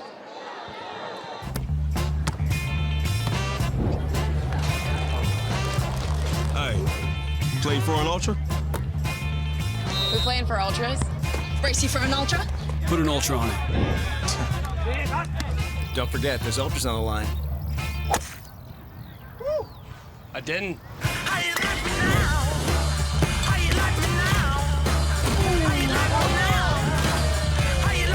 Michelob Ultra, superior light beer. We live where wide open roads lead to wide open spaces, where life is lived a different kind of way. We believe that generosity should always be given, but loyalty can only be earned. Community is sacred. Integrity is learned. We believe in going the extra mile, whether it's time to work or it's time to play. But most important, we believe in doing the right thing, always. 3rd and 10 for the Buffs. Martinez all alone in the shotgun. Rolls left, throws out right side, complete. First down, Buffaloes. Let's ring up Zach Phipps. Huge completion right there, and good composure by R.J. Martinez. He knew he was going to take a hit, stood in there, and made a good pass to his target, number 7, Zach Phipps. That gets him out of the shadow of the goalpost, at least, out to the Buffaloes' 24-yard line. Almost hear the whew from our fans underneath us. It's not over with yet. Let's get to the other end of the field. Watch the play clock here, fellas. It's already down to 14-13 because we've had 2 delay of games and we've had to take a timeout. Now it's under 10 seconds. Twins left. 3 receivers to the right. Martinez alone in the backfield. Quick drop back. Throws out right side. Complete. gain of maybe 2 yard lines. That's going to be Trevin Edwards. Catches it in the flat. There's already been good defensive adjustments here by Colorado School of Mines with their secondary and their linebackers on how they're defending the screens. Remember the first drive where those screens were working for West Texas A&M? Now they're getting 2 yards maybe. The Buffs found what worked earlier, and they went to it 3 or 4 times in a row. Not getting that yardage now. 2 receivers right, 3 to the left. Martinez in the empty backfield in shotgun. 4-man front for the Ordiggers. Martinez, 3-step drop, looking over deep, going long. That ball is going to be incomplete. Intended for, is that Conte Kaysen out there? It is number 9, KJ. Yeah, it was off by 1, Jameer Roberts. And credit the safety. Watch it the last second. Number 3 come in here, Sean Gilbert, and time it up. That's a play. If you're Cody Russell, the wide receivers coach, you're telling your guy, we got to be strong with our hands, and you got to rip it away and make the catch. But because the defender did not even see the ball. Yeah. He was behind the play. Wasn't face guarding. No. He was that far off. But ball slightly underthrown, but Roberts could have come up with it. Now the clock winding down, 3 seconds on the play clock. Buffs faced with 3rd and 7, and it just expired. Now it's going to be 3rd and 12 if the Buffs don't get a timeout. Delay game, offense, 5-yard penalty. It's 3rd down. The optimist, Lucas, would say there's more field to work with, but that's not the way I'm feeling right now. The optimist says the Buffs are only down by a touchdown.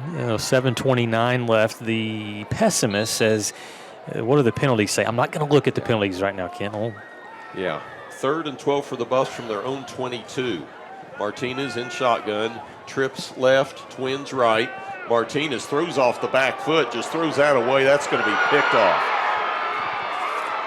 Joel Diaz comes down with it near midfield. RJ Martinez gets up. Whoa. Extra pushing and shoving going on down after the play's over. Some extracurriculars and involving the defensive line of Mines and the Buffs quarterback. But Coach Lynn is beyond frustrated. He wants a personal foul. He felt like it should have been roughing the passer, that his quarterback was not protected. West Texas A&M. It's a 30-second timeout. We're going to keep it right This is a 30-second timeout for head coach Josh Lynn to show his displeasure to the head referee of the ball game here, because there was something going on back there at the 5-yard line. Bryce, go ahead. Yeah, what they were complaining about is the 2 linemen stayed on the quarterback and pushed him 2 or 3 times. He wasn't even in the play, but they stayed on him and were pushing Martinez all over the field. That's why Coach Lynn is so upset. He wants to know, because the linemen then come back to help, but it was already too late. That's why he's complaining to the head referee. And the play itself, Lucas, was not set up for success because RJ threw off his back foot. His front shoulder was up. That's really one of the few bad passes we've seen Martinez make in the first 2 games. Back to catch it. Joel Diaz with the interception. They're going to mark the ball at the Mines 48-yard line, and that's where they'll set up 1st and 10. And after the hot start, as West Texas A&M scored twice in the first quarter, they are just not finding anything offensively here in this second quarter. Kind of looks like the 4th quarter of last week's game. Let's hope they can turn it around. Here's Capra in shotgun. He's got Braylon Tate to his right. He's going to look left. Now he's going to fire to the right. He's got a man open, but he overthrows him. That was Pierce Richards that had a step on the Buff secondary, and now we've got a very late flag coming down. Head linesman threw the penalty. And when you see something like this, sideline. That's the initial guess here. You usually see a warning first unless a player made contact, but we don't know right now. Let's see what Israel Silva is going to tell us. After the play, unsportsmanlike conduct. West Texas A&M, 15-yard penalty, automatic 1st down. and no signal.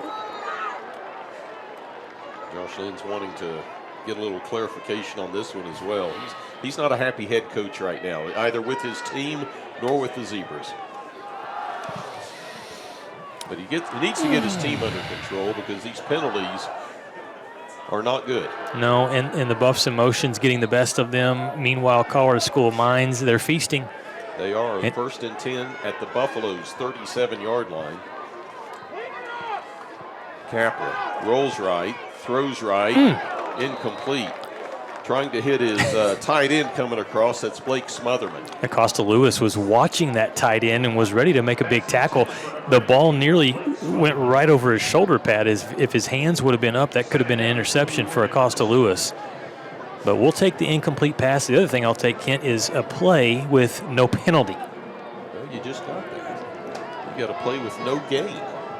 Second and 10 for the Ordiggers from the WT 37 as we are at the 7:07 mark of the second quarter with Mines leading 21-14. Capra has Tate to his right, twin receivers right, one to the left. Drops back, throws left, and it's complete and then knocked out of bounds. Nice defensive effort. It looked as if Flynn Sheely had the football, but then all of a sudden the ball's on the ground. Yeah, Shaw does a really good job there, just punches it out at the last second because that was a good throw from Joseph Capra to his favorite target on the outside. Now can the Buffs get a stop here, 3rd down and 10, and force what would be a very long field goal try or potentially a 4th and long situation for the Ordiggers as they're taking their time now to get this play in. And Ashton Reynolds is asking the West Texas A&M crowd to get up and get loud. 5 seconds on the play clock. Capra keeps it, rolls right, throws right, incomplete. He was looking for Sheely. Led him just a little too far, and now it's decision time for the Ordiggers. Let's see what Bob Stitt is going to do here. I think, is this the field goal team here, KJ? That's an awfully long one if it is. They got the punter Lucas Lasur. I was going to say, yeah. he has a lot of confidence right now in his defense, the way they're playing. If Lasur can pin the Buffs deep, then you like what you're working with right now with this 1 touchdown lead. And again, the Buffs offense not doing much in the second quarter. He's probably remembering the last punt that they did. Went out of bounds at the Buffs' 2-yard line. Lasur puts his foot into the ball. Hibbler lets it go over his head. And this one is going to die inside the 10. It's down at the 7. So that's where the Buffaloes will take over. 1st and 10, 6:43 to play here in the second period. Colorado School of Mines leading 21-14, and the Buffs looking to get that offense going like we saw earlier in the first period. Yeah, they need a spark. And again, early on, the wide receiver screens, they're working. The tempo was working. Now, all of a sudden, it's not. So what's that next thing that you can go to offensively if you're Justin Bain? And the other thing that Colorado School of Mines is doing is R.J. Martinez doesn't have as much time in the pocket to throw. They're doing a good job of getting a pass rush, forcing him out of the pocket. And the Buffs can't have 66 rushing yards, but how many came off of the one run from R.J. Martinez? Yeah, a lot. Twins left and right for Martinez, who has Hibbler in the backfield.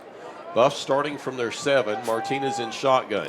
Hands it off to Hibbler. Tries to bust up the middle. Gets across the line of scrimmage, maybe 2 yards. Surprised, Kent, that we haven't seen another running back. Last week we saw 3 different ball carriers for West Texas A&M, including Gene Sledge. Yeah, he's who I thought we might see right now when you need some tough yards. 6'2", 235-pounder. 2nd and 8. Martinez back to pass. Flushed out. Throws right. Has a man open. Has him at the 35-yard line. That's Drew Zamora across midfield. Cuts back at the 40, out of bounds at the 36-yard line of Colorado School of Mines. And again, it's the improv from R.J. Martinez. Looked like he was in trouble, potentially going to be a sack for a big loss there. But he dances around, eyes never leave downfield, and a great pass over the defensive back. Martinez back to pass. Now he's going to run it up the middle to the 35, slides down at the 34-yard line, pickup of 2. Well, if you want a shot of adrenaline, a long pass is the way to do it. And the Buffs crowd, they were ready for something to cheer about offensively. Buffs trailing by 7. Brendan Ray comes in. He's the tight end right now in the slot.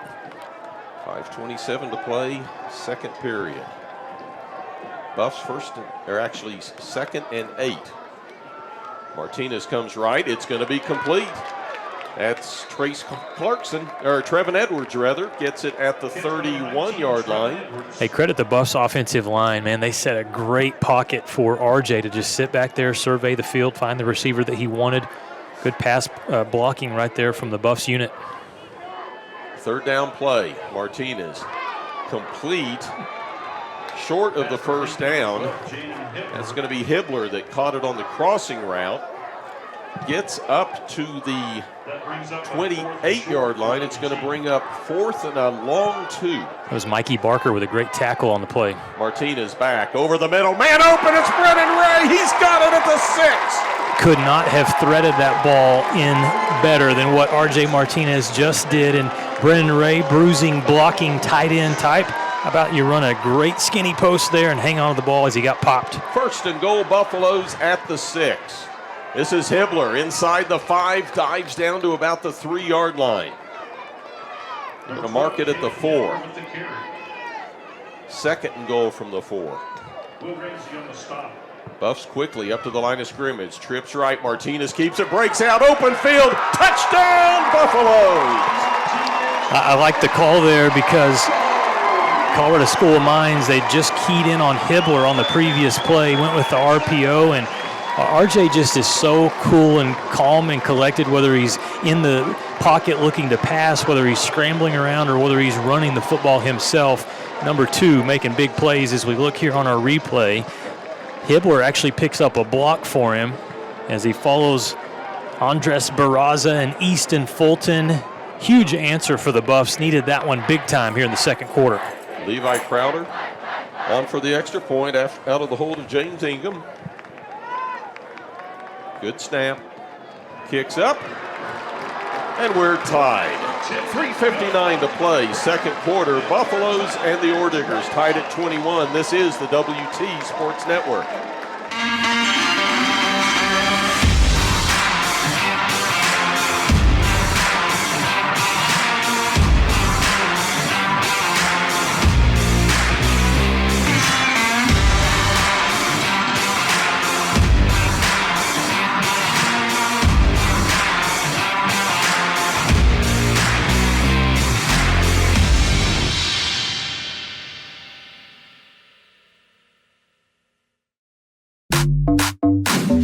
Original, never compromise. Nobody can mess with my copyright. Make it look easy, you don't have to try that. Go and get it. Go and get it.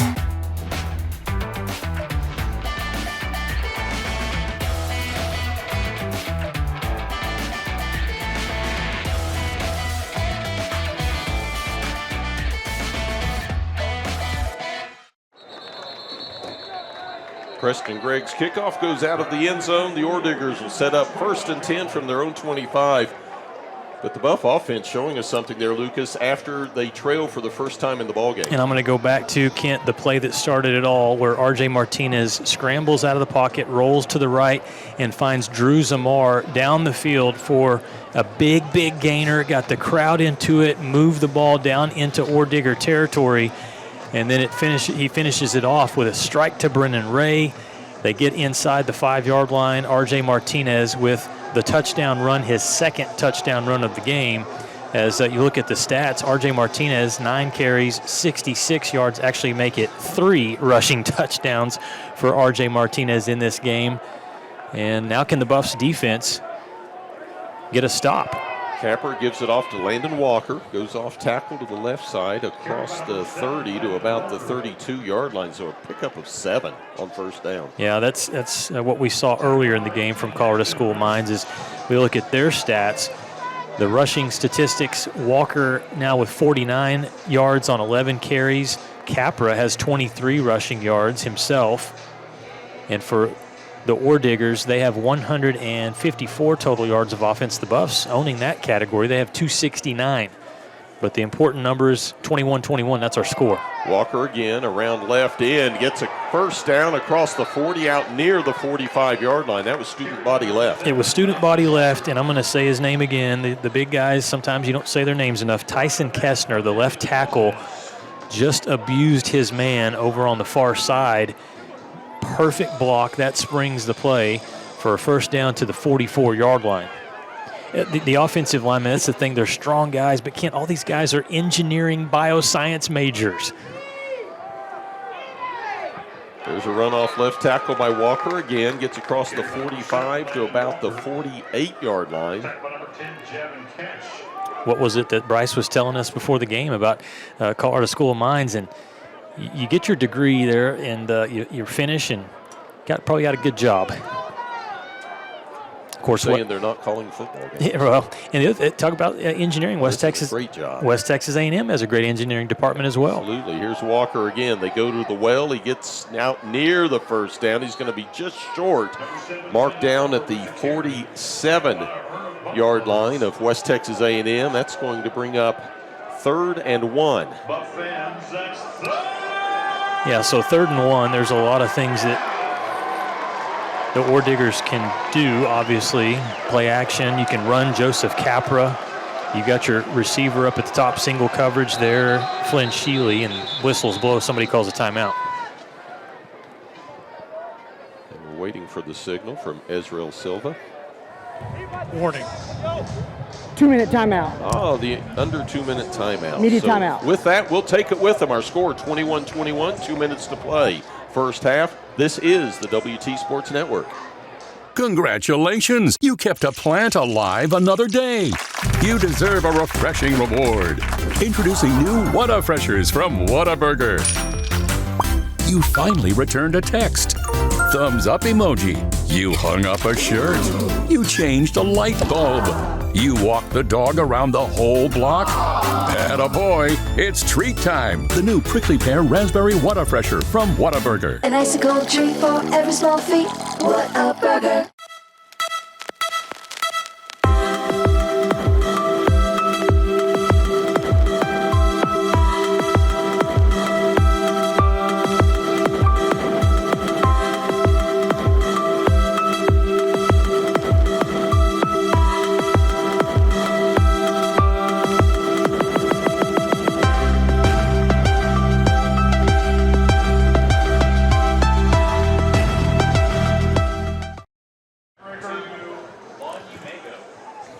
Well, we've seen a strong running game from the Ordiggers. We're seeing a strong running game here from the Battle Balls. Have you ever gotten in one of those, Kent? I have not. Okay. It's probably a good thing. I mean, I'm at the age where self-preservation comes into play, and those guys rock each other. It's perfect for college kids, right? I mean, fearless. Not going to say what goes in prior to putting that on. At but the prime of your life. Yes. And for a lot of those young men, young ladies, they probably think, you know what, I've still got it. Give me one play. I can get out there and make a play for the Buffs or the Ordiggers. A lot of fun at Bain Schaefer Buffalo Stadium. A lot of fun at WT football games. A lot of fun now, tied at 21. 2 minutes to play. Ordiggers football. And there's the expected play. Walker gets across the line of scrimmage, gains the needed yards, gets down into WT territory to the 43-yard line. Tackle made by Javen Cash, the sophomore from Canyon, who led the Buffs in tackles last week at Western Colorado.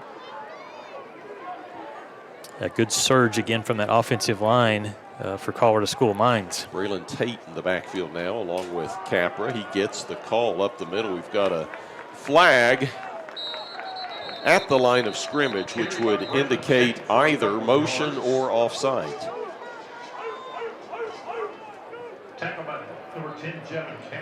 Here's our call. Illegal formation, offense, more than 4 in the backfield. 5-yard penalty, first down. Okay. So that'll make it 1st and 15 for the Ordiggers, and this will push them back into their own end of the field. Mark the ball at the WT 48-yard line. Rare penalty. It's just the 3rd of the game by Colorado School of Mines. I said I wasn't going to look at these, but there it is, staring right back at me. The Buffs have 10 penalties so far in the first half for 74 yards. But we're tied. Just think what if. Capra quickly, right side, complete to Pierce Richards, who is taken down quickly. It's a great catch. These Ordigger receivers, they are fearless going across the middle, making good catches. Javen Cash, another tackle there, but the first one was actually missed by one of the defensive backs. Second down from the Buffs 38. Capra back, rolls right, looks right, throws deep, wide open. Pierce Richards is going to walk in for a touchdown. The Buffs secondary lost him. They did, and it was, again, good protection up front from the offensive line all day for the quarterback Capra to look some more, to roll to the right, and then again, I'm not sure what happened, but at some point in the coverage there, somebody said, you got him, no, I got him, and then all of a sudden, Richards is wide open. Easiest touchdown we'll maybe see all year for Colorado School of Mines. Capra scrambling, finds Richards. Yeah, that's open. On from the point after, Preston Kyle, his kick is good. And with 50 seconds to play in the first half, the Ordiggers go up 28-21. We're going to take a timeout. This is the WT Sports Network. Congratulations! You kept a plant alive another day. You deserve a refreshing reward. Introducing new What-A-Freshers from Whataburger. You finally returned a text. Thumbs up emoji. You hung up a shirt. You changed a light bulb. You walked the dog around the whole block. Attaboy, it's treat time. The new prickly pear raspberry What-A-Fresher from Whataburger. An icicle treat for every small feat. What-A-Burger.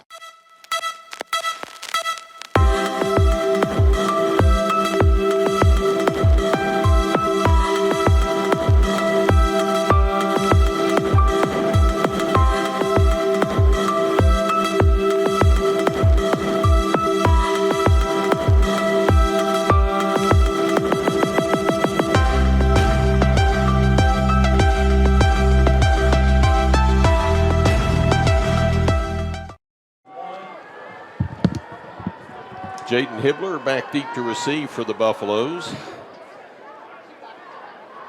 Kick is going to go into the end zone. It'll be a touchback for WT. Solid kick from Preston Kyle. You know, Deion Sanders says a lot of stuff, but some of the stuff he says is pretty good. And after their game against Georgia Tech last week, he said, let's move these kickoffs back because kickoff returns are one of the more exciting plays in football, and we've completely taken them out of the game right now. Yeah, you do. I mean, you think back to, this is going back a ways, Kent, but the Super Bowl where the Bears won and Devin Hester was returning kicks. And I know there's the fear of collisions and that kind of stuff, but you might as well just give the other team the ball at the 25. Pierce Richards, the big touchdown catch to cap off a 7-play, 75-yard drive for the Ordiggers. R.J. Martinez looks over the middle. Now he goes right side, wide open out there. That's Jameer Roberts. Picks up the first down, goes out of bounds. Let's see where they're going to mark it at, the 41 or 42-yard line. Looks like the 41. Make it the 36. That was the old sleight of hand Vegas magician trick to look over here, and then all of a sudden I'm going the other direction. Yeah, I had Roberts coming across, and the Ordiggers really had trouble picking him up. So first down for the Buffaloes, 42 seconds to play in the second period. Play clock down to 13. Martinez alone in the shotgun. Three-step drop. Goes forward. Now he's going to run. Gets across the 40, the 45, slides down at the 48. Hit late. No flag. Mark the ball at the Buffs' 48-yard line. And were they going to hang on to the timeout or go ahead and take it? The Buffs. Injury timeout. Oh, no, injury timeout. Against, with one of the Colorado School of Mines players. That's 75, Michael McGarr. He's a 6'4", 260-pound senior from outside the Fort Worth area, South Lake, Texas. They've got a strong football program. They do, and you know, Kent, that last play, haven't seen the replay on it yet, but sometimes when the quarterback is running free like that and he's going to slide at the last second, you'll see the defenders actually crash into one another, and that's where you can sometimes get some injuries. We'll see it right here. RJ with the slide, and yeah, that kind of two of the defenders. Good to see him hop up right there, and Buff Nation shows good sportsmanship and gives the applause for Brady Zingelman, a tough kid, 6'3", 215-pound sophomore. I think the Ordiggers defense, Kent, after maybe getting a little dizzy to start the game with what the Buffs were doing as they scored quickly, the 14 points, they have settled in and done some nice things. The Buffs have 34 seconds to go 52 yards. Defensive coordinator for the Ordiggers, Trip Thomas, been in Golden since 2019. Martinez back, throws out right side, complete to Blanton, out of bounds. Maybe across midfield, down to the 44-yard line. Very close to the first down marker. See where they mark him out. Maybe 2.5 yards short. Yeah, they're going to put it right on. Well, I don't know if that's a good spot there, Luke. It looked like he was. Looked like he was closer, Kent, to the 43. Yeah. It's going to bring up 2nd and 3 from the Buffs, from the Ordiggers' 45-yard line. 25 seconds to play here in the second period. And remember, the Buffs do have one timeout at their disposal. Martinez, empty set. Trips right, Twins left. Looks over the middle. Throws to the right, wide open. Caught, out of bounds. Give that one to King Blanton. Transfer from Central Missouri, started his career at Texas Southern, picks up the Buffaloes' first down. Ordiggers are playing deep, the zone coverage, and so the Buffs are taking advantage, running about 7 yards, 8 yards down the field, turning. RJ's putting the ball on the money. 18 seconds to play in the first half. Clock stopped with that pass completion for a first down. Play clock at 23. Buffs still getting the play in from the sideline. Martinez now, empty backfield. Trips left, Twins right. Blitz. Drops back, throws it deep. Defenders held up, no flag coming down. Kent, there should have been 2 flags. And not only a holding in the end zone, RJ Martinez got lit up and hit pretty close to the helmet area after he released that ball. I'm shocked that there was not at least one flag thrown on that play. Jameer Roberts was worked over on the fly route. Yeah. He would have been open. That's a tough one there if you're a West Texas A&M fan. Give credit to Colorado School of Mines, though. They knew the Buffs were looking to throw there. They brought the house. 12 seconds to play here in the half. 2nd and 10 from the Ordiggers 34. Martinez, empty set, 3-step drop, looks left, fires left. He's got it. Passes complete for short yardage to Zach Phipps, and the Buffs are going to have to call a timeout. 6 seconds to play. 3rd and final timeout. In the second period, trailing by 7. It's going to be 3rd and 6. It's a 30-second timeout. From the Colorado School of Mines 30. Ball's on the 30. That's a long field goal, nearly 50 yards for what we think would be Preston Gregg. He's got the bigger leg of the 2 kickers. Levi Crowder, the extra point kicker, but I think this is for West Texas A&M. I do see the kicker out there. So we may have a try here for 3 points for West Texas A&M. Remember, Kent, to come out in the second half, Colorado School of Mines will get the football first in the 3rd quarter. And it looks like Levi Crowder will make the attempt. This will be a 47-yard attempt with the ball marked at the 37, the line of scrimmage, the Mines 30. Freshman from Midland, this is his first collegiate attempt at a field goal. And they've got a whistle and a timeout called by the Ordiggers. Bob Stitt says, Mine. Are they really going to do that? Levi it's Crowder. A 30-second timeout. We're going to make you think about. We're going to make you think about this 47-yarder, young man. You know, if the Buffs are able to get the 3 points tacked on here, Kent, you trail by 5 points, 4 points going into the locker room. It'd be 28-24, so you're down by 4. And again, I think at halftime, Coach Lynn is going to have to take a deep breath before he addresses his team, because it is mistakes, it is penalties that have hurt the Buffaloes in a game where you're right here going toe-to-toe with one of the top teams in the RMAC. All right, to reset, line of scrimmage, the Colorado School of Mines 30. James Ingham, the holder, will put the ball down at the Ordiggers 37. Levi Crowder on for the 47-yard attempt, the Buffs' first field goal attempt of the season. Oh, they ran into the kicker. And we've got a flag down. The Buffs are going to get a first down. Crowder holding his knee, comes up, doesn't limp too much, but that will be a personal foul and a first down 15 yards further downfield. Now what do you do? I think it's a more makeable field goal. It is a more makeable field goal. It's also for R.J. Martinez in the offense. You're going to be down at the 15-yard line. Defensive 5, 15-yard penalty, automatic first down.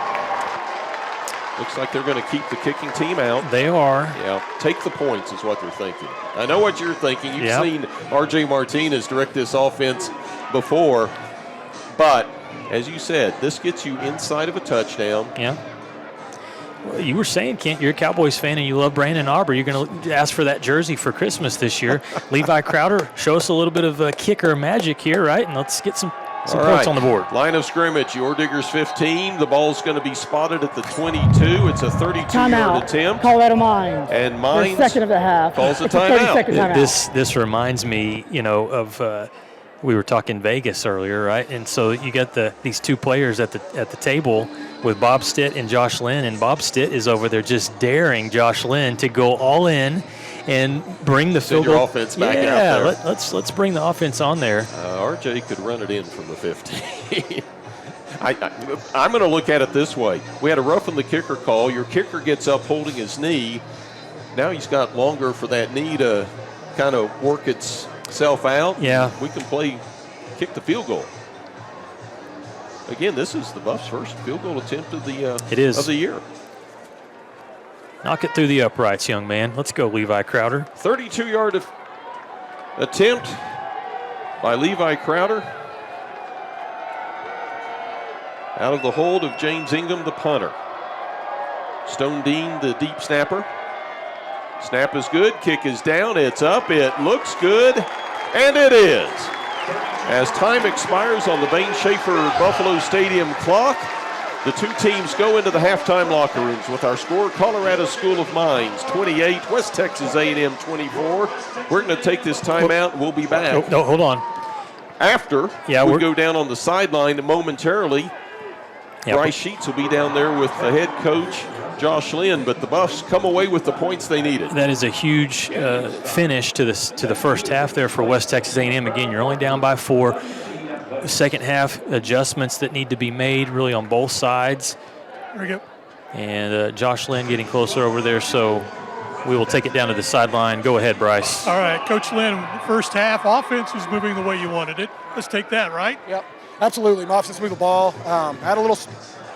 We did pretty well on offense. I mean, we moved the ball, got points on the board. We got to get them shut down defensively. And that's the other thing, defensively and penalties. Yeah, penalties. I mean, special teams penalties. We had them stopped on a third down, get a face mask call, gets them right back off the field. I mean, this game's going to come down to 1 or 2 stops, and we've got to capitalize on those. Good luck second half. Thank you, Coach. Appreciate it. So there you go, guys. Again, the penalties do stack up, and again, right now, they're hurting the Buffaloes. Trying to get those plays in. That's kind of one of the big things that's kind of stymied them in that first half. Back up to you guys. Well, it'll be an interesting halftime locker room, and then when we come out to start the second half, Bryce is going to visit with Bob Stitt of the Ordiggers. So it'll be interesting to see what he says. But good ball game thus far. Forget about the penalties. 28-24, a 4-point game. We're going to take a timeout. When we come back, we'll have our halftime activities. This is the WT Sports Network.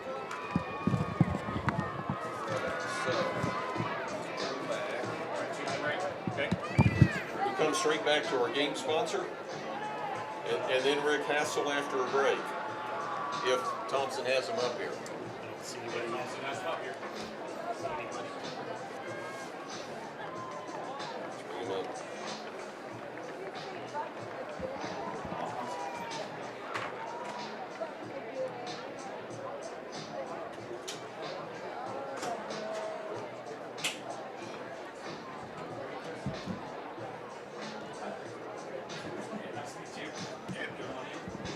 You must have just walked in the door.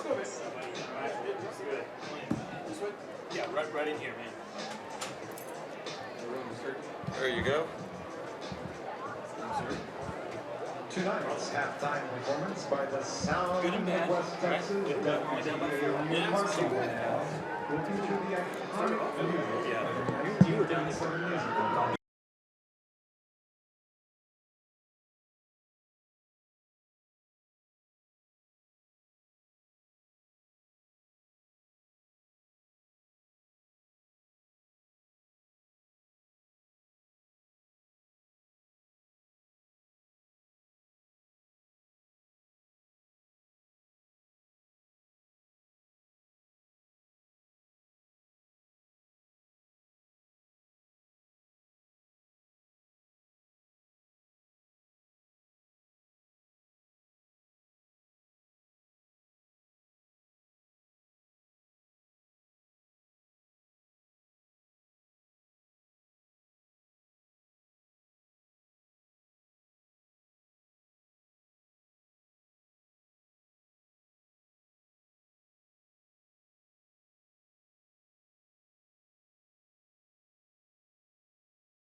Trail Colorado School of Mines by the score of 28-24.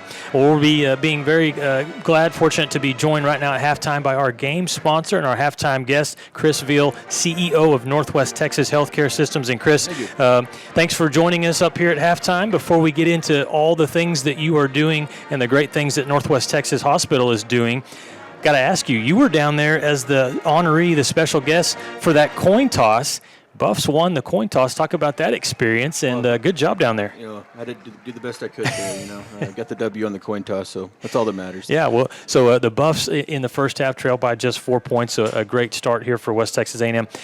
Game sponsor, Northwest Texas Healthcare Systems. And, Chris, you, as a lot of people that work in the Texas Panhandle, have a special connection to West Texas A&M, Absolutely. A degree from WT. Talk about that connection. Sure, yeah. So I actually started out my career in nursing and got my Bachelor of Science in Nursing here at WT.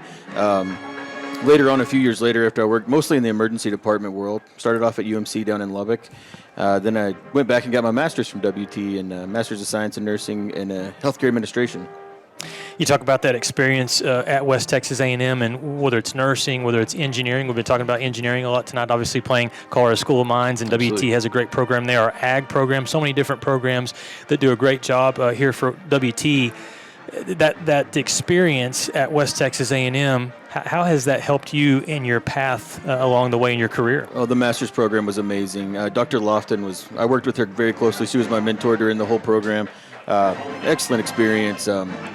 She was more than helpful in so many ways, and really helped guide me to that next level. That, and even whenever they were working on some stuff for the nursing program, I went back and did a few interviews about my experience and how it helped me elevate my career.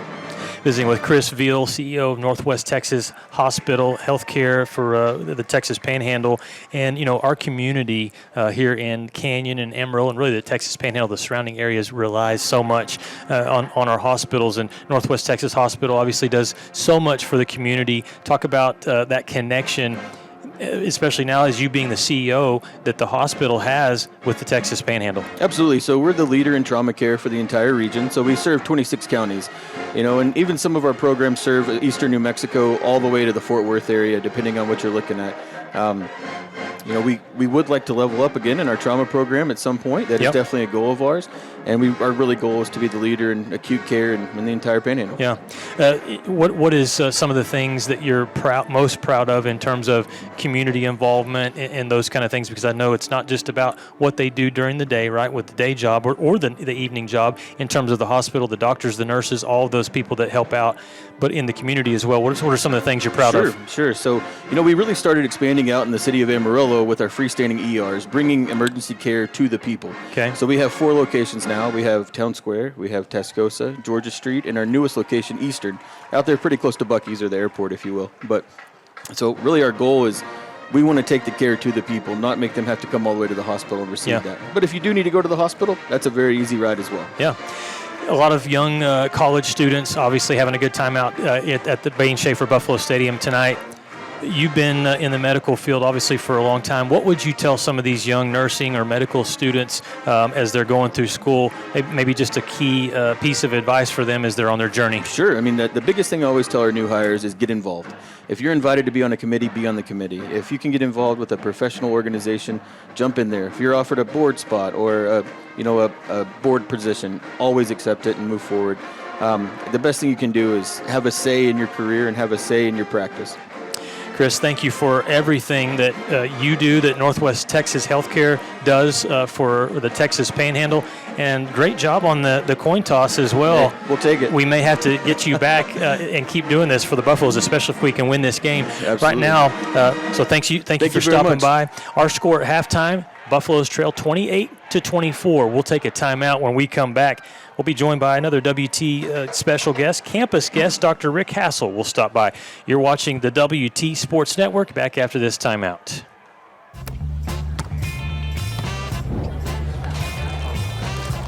Hey, playing for an ultra? We playing for ultras? Brace you for an ultra? Put an ultra on it. Don't forget, there's ultras on the line. I didn't.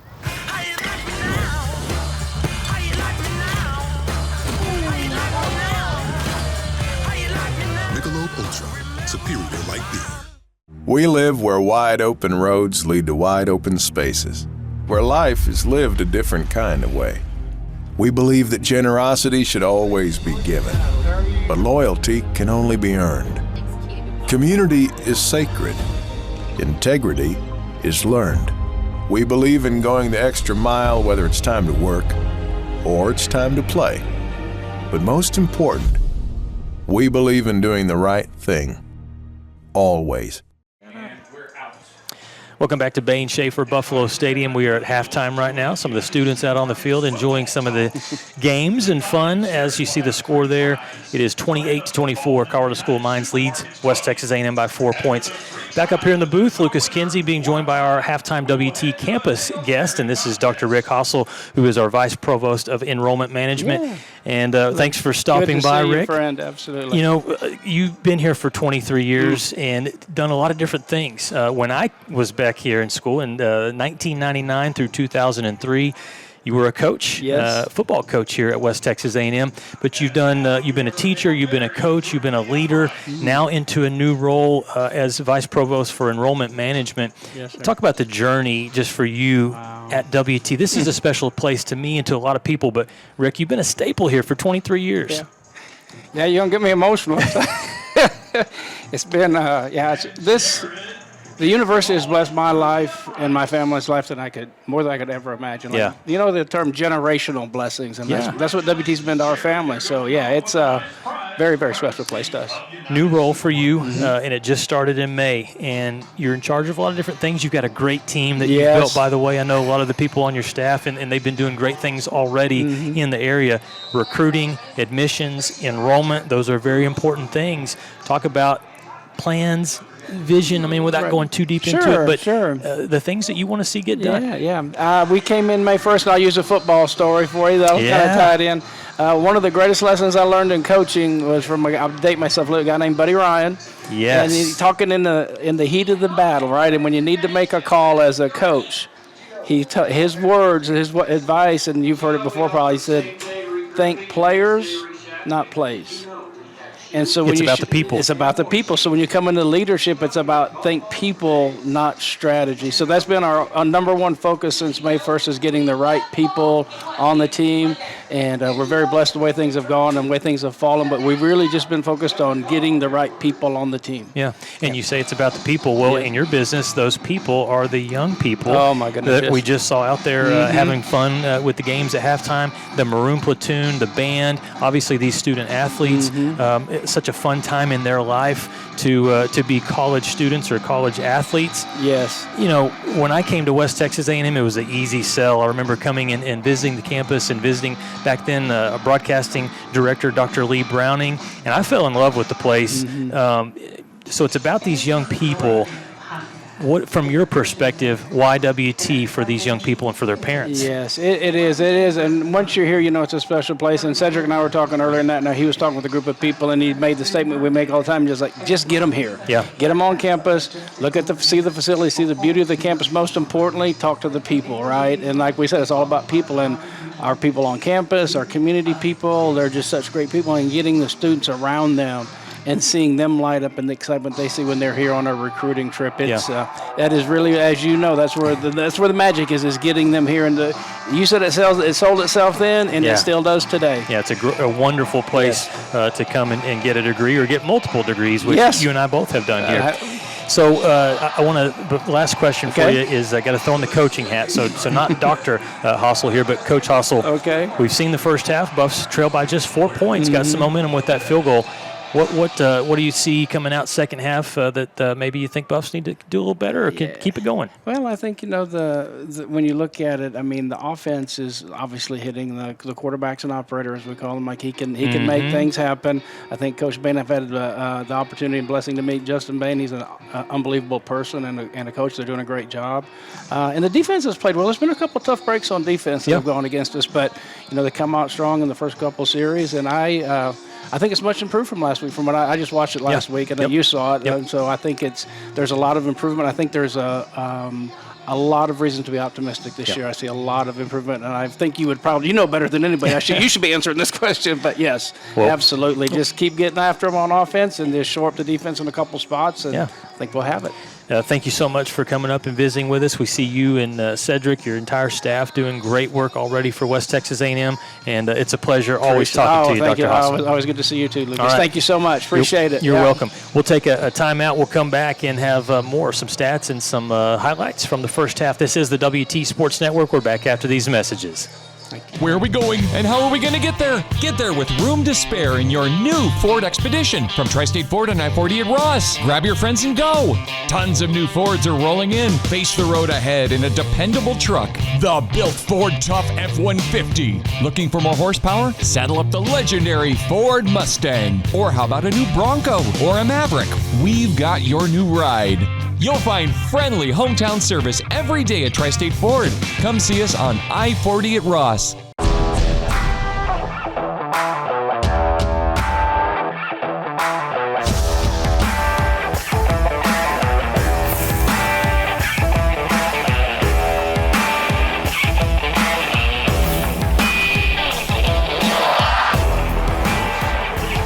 The best tailgates start with the best beef, and the best beef starts with Market Street.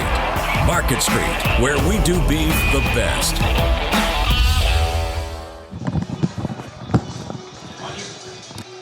Welcome back to Bain Schaefer Buffalo Stadium. Again, we appreciate our halftime guest, Chris Veal from Northwest Texas Hospital, for joining us, and then also Dr. Rick Hossel, the WT Vice Provost for Student Enrollment. Wonderful guest to talk to, and both of them, Kent told me that they have no worries. Second half, it's going to be all Buffs. Well, you know what?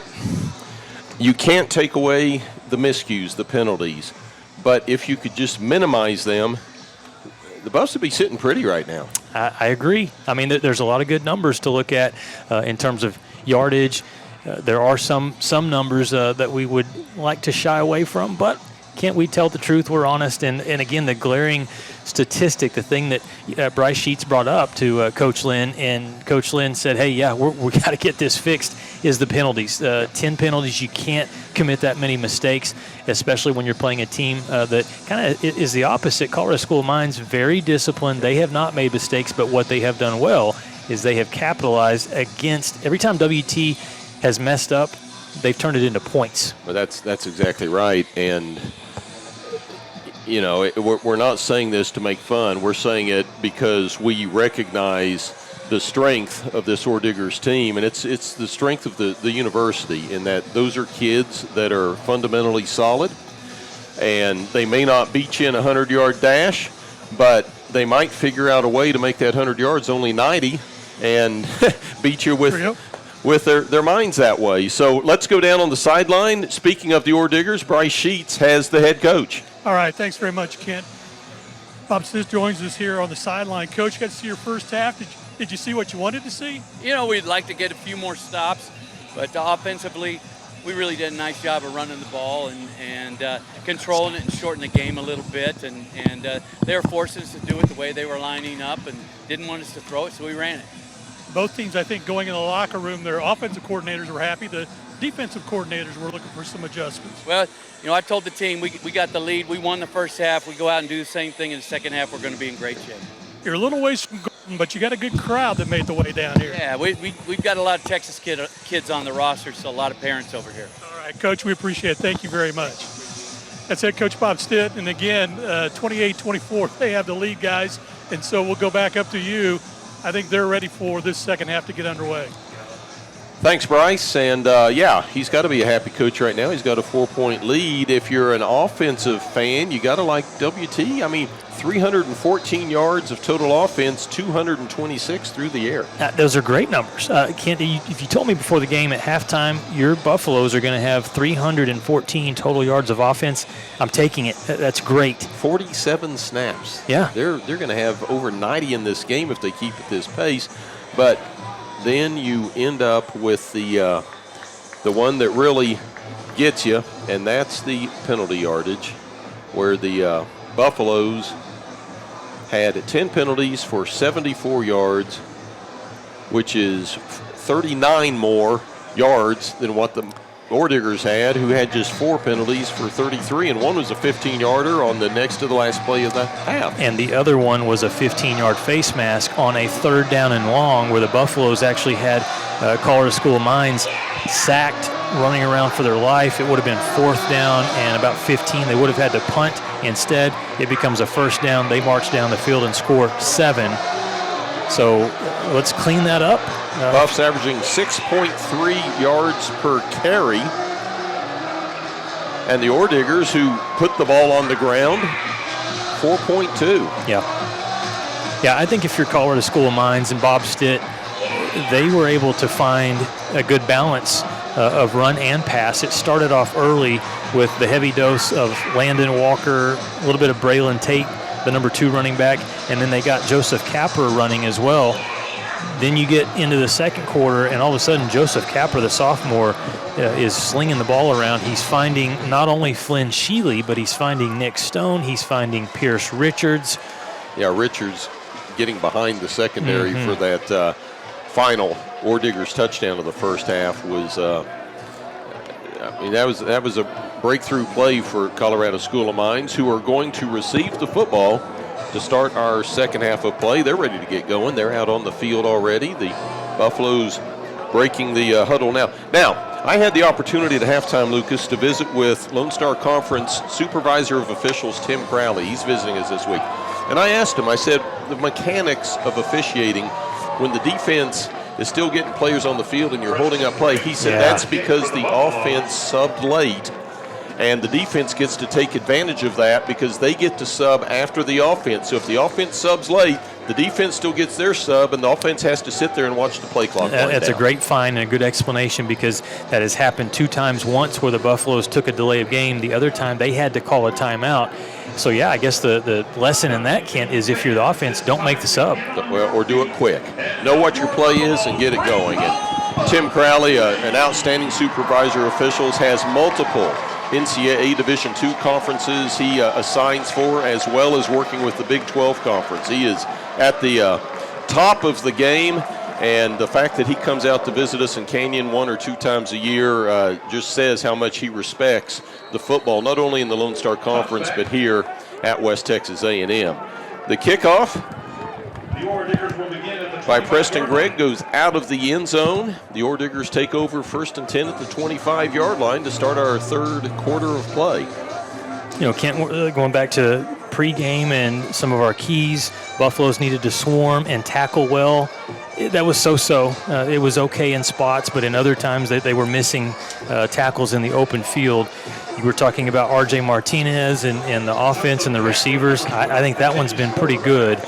There was a little bit of a kind of a stall in between first and beginning second quarter, but they picked it up late.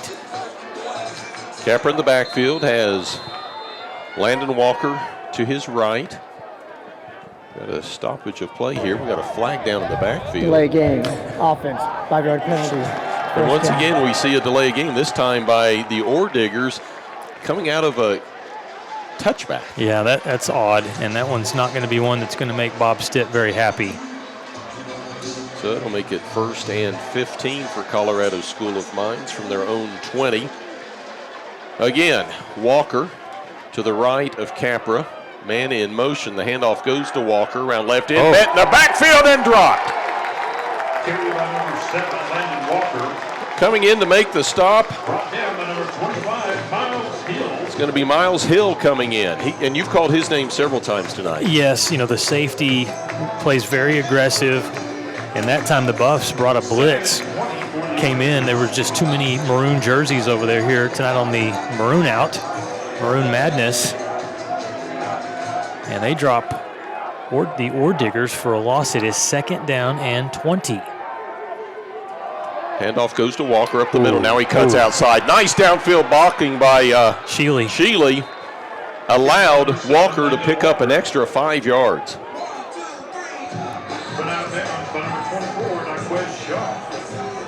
It's DJ Shaw forcing the play out of bounds. You know, the running back, Walker, made one little, put his foot in the ground, faked like he was going to the right, and then cut back outside, and ends up being a big, big play there for the Ordiggers to get where they were 2nd and 20.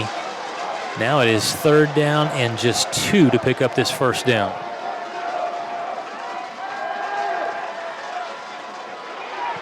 Pass goes to Sheely on the left side. He hauls it in and picks up more than enough yardage. He gets out near midfield. Let's call it the 47-yard line of Colorado School of Mines. It's nice to have a big, strong receiver. The Buffaloes have some too, but Colorado School of Mines uses Sheely a lot. They really do. And you said it, Kent, that's the reason why he's being looked at by some NFL scouts. Not only does he catch the ball, but the previous play, he's down the field blocking. And Walker gets the ball again across midfield where he stood up and knocked back, but they're going to give him forward progress to the WT 49-yard line. That's a big 4-yard gain. You just go over the left guard and the tackle, and you say, Cade Meyer, I'm running right behind you. Also the center, Chandler Pogency, who is also from the state. 4 of their 5 starters are from the Lone Star State. Burleson, Frisco, Houston. McGarr is from Southlake, and then Ben James is from Little Rock, Arkansas, the right guard. 2nd and 6. Capra back, looking deep, comes to Sheely. He's got him at the 28. Shoestring tackle knocks him out of bounds inside the 25-yard line. Buff secondary was turned around on that play. They had in coverage number 21, David Dominguez coming in for the tackle. He was chasing the ball basically, though, trying to prevent a touchdown. 1st and 10 for the Ordiggers. Here's Walker up the middle, carries a few Buffaloes inside the 20. Ball's loose, but the Ordiggers recover at the WT 18-yard line. Well, they had the fumble forced. They just didn't recover. You're going to see another missed tackle, though, there. Miles Hill comes in, head is down, not seeing the ball carrier, and I'm telling you, you're not going to tackle Landon Walker with your head down. Yeah, you got to see where you're going. Braylon Tate flanks Capra in the backfield. He gets the play, tries to kick outside, but he's not going anywhere. 2 Buffs wrap him up, and it's going to be lost yardage. That was Andre Johnson, the first man there, and then Phoenix too, so the defensive tackle helps out. But Johnson, the 230-pound junior from Dallas. We saw Johnson go down yes. injured earlier, so great to see him come back and contributing. He is a transfer, Kent, from Washburn, so that means he's a former Ichabod. Ichabod. 3rd and 7. Is that kind of scary? It's almost October 31st. I can't wait. There are some people that are decorating. What's your costume going to be this year, Kent? I'm still thinking about it. 3rd and 7 from the Buffs 19. Capra throws to the right. Complete, no gain at all.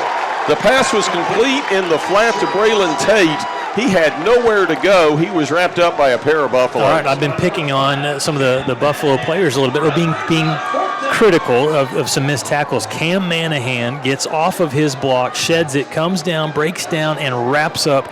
Buffs read that play beautifully. Kyle Preston on to attempt the 39-yard field goal out of the hold of Lucas LeSure. Josh Hildebrand, the deep snapper.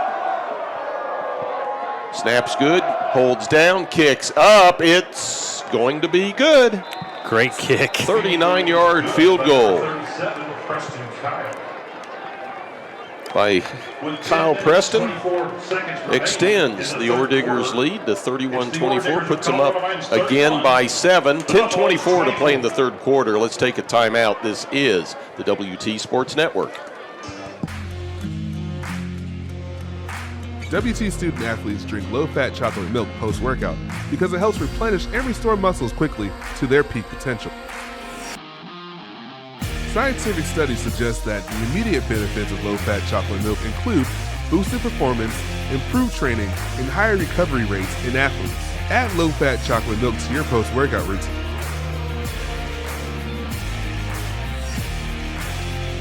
Go Buffs! We know that egg producers don't quit at 5 p.m. We don't quit until the job's done either.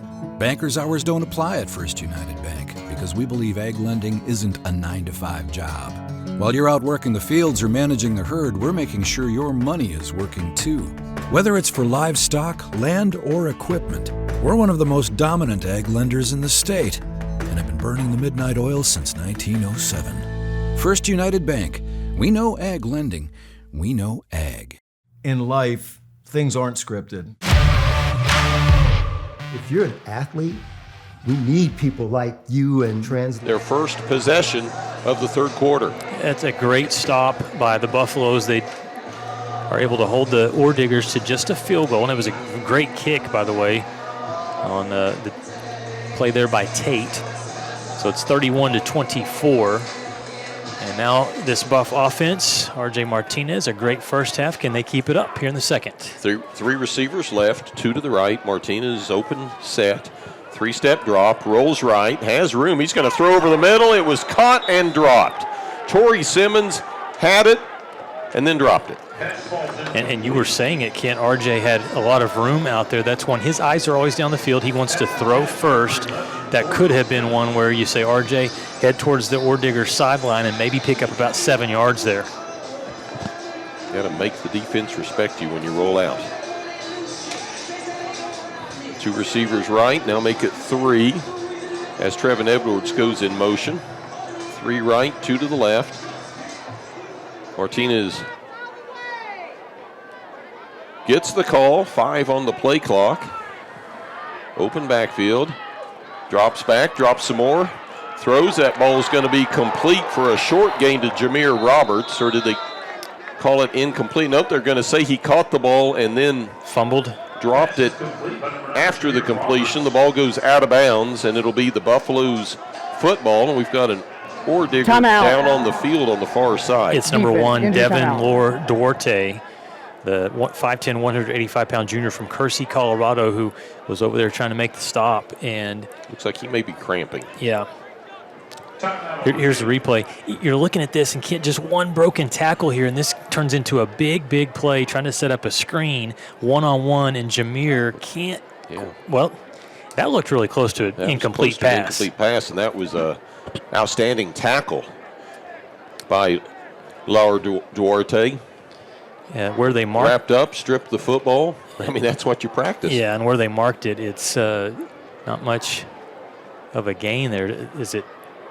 Maybe 3rd and 9 coming up. Yeah, very short gain. There you're getting a look at Ordigger offensive coordinator Tim Brandon in his 3rd year with the program. Well, this is a program that has a lot of consistency. Even though they have a new coach, we talked about it a lot, Bob Stitt, familiar face, and has won a lot of games, obviously, in Golden, Colorado.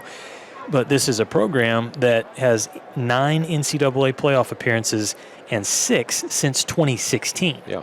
So the playoffs can't. You recruit to Colorado School of Mines and you say there's a lot of banners up there, whatever the trophy case, so to speak. But guys, our expectation is we're playing deep into December, and they have been. hosted the opening round last year. Actually, the RMAC hosted 2 games in the playoffs last year in the first round. All right, back to action. Looking at 3rd and 8 for the Buffaloes from their own 27-yard line. 3 receivers left, 2 to the right. Martinez open backfield in shotgun. 10 minutes to play, third quarter. Buffaloes trailing by 7, 31-24. Watch the pressure off the edge. Here it comes. Martinez throws deep. Doesn't have anyone back there. The receiver was blocking. Yeah, it was Zach Phipps, and he was knotted up with defensive back Pierce Richards, and now we got a. It's going to go against Phipps. It's going to be it's going to be a personal foul against Phipps. That wasn't Richards. It was defending. It was Matt Soderdahl, number 5. Or offensive pass interference. Defense number 5. Oh, 15-yard penalty. So Soderdahl locked up Phipps, and Phipps sold it. Wow. And this is why you and I will not be officiating NCAA Division II games anytime soon, That's why Kent. we go to church on Sunday and give thanks. Wow. I didn't see that one coming, but we're wearing maroon. We'll take it. Well, Phipps didn't see the ball coming because he was locked up. You're right. I thought he was blocking, but he was the only receiver downfield. Here we go. Martinez keeps it. Squirts free across the 45 to midfield down to the 47-yard line. How did he get through there? I don't know. It did not look like there was even a slight crease, and somehow RJ is able to pick up a first down. Buffs quickly up to the line of scrimmage. 3-step drop over the middle. The closest player to that ball was going to be Matt Soderdahl. The Buffs complaining that one of their receivers was picked, but no flag. And Alex Good delivered not the goods, but the bads here to RJ. Watch him hit the quarterback. Oh, that's the previous play. That's where he scored it through. We told you that Colorado School of Mines in the end of that first half was starting to apply more pressure on RJ Martinez. RJ felt that one as he released the ball. He was popped. And that's what the defensive coaches want to see. Make that quarterback think about it. Open backfield. Buffs football at the Ordiggers 47. Martinez, 3-step drop, looks over the middle. He's got a man. It's complete. Hit hard, but held on. And we've got a flag down in the offensive backfield, and that usually means one of the big hogs was latched on a little too hard. The pass was complete to Trevin Edwards, but it's going to go for 9. 75. 10-yard penalty. They catch Nico Castaneda on the hold. What happened was the Ordiggers ran a stunt on that defensive line, and it confused the Buffs. They did not pick it up, and as a result, Castaneda reached out and held. Nico, a 6'4", 310-pound junior from Meadow, Texas, played 6-man football in high school. He was used to going out on those pass routes. You know, and I've got to go see a 6-man game, Kent. I have not. It is fun. Go down to Happy. Yes. It's fun. In some states, they play 8-man, but in Texas, Oklahoma plays 8, don't they? They do. In Texas, it's 11 or 6. So that makes it 2nd and 20.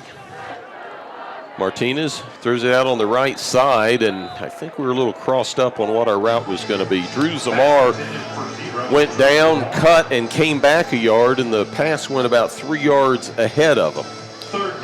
Well, and if Zamar would have been in the vicinity, he would have quickly had number 29, Jackson Zimmerman, screaming downhill as the safety was ready to make a big tackle. Zimmerman, 2 years ago, Kent was a first-team All-American, had 6 interceptions and 41 tackles.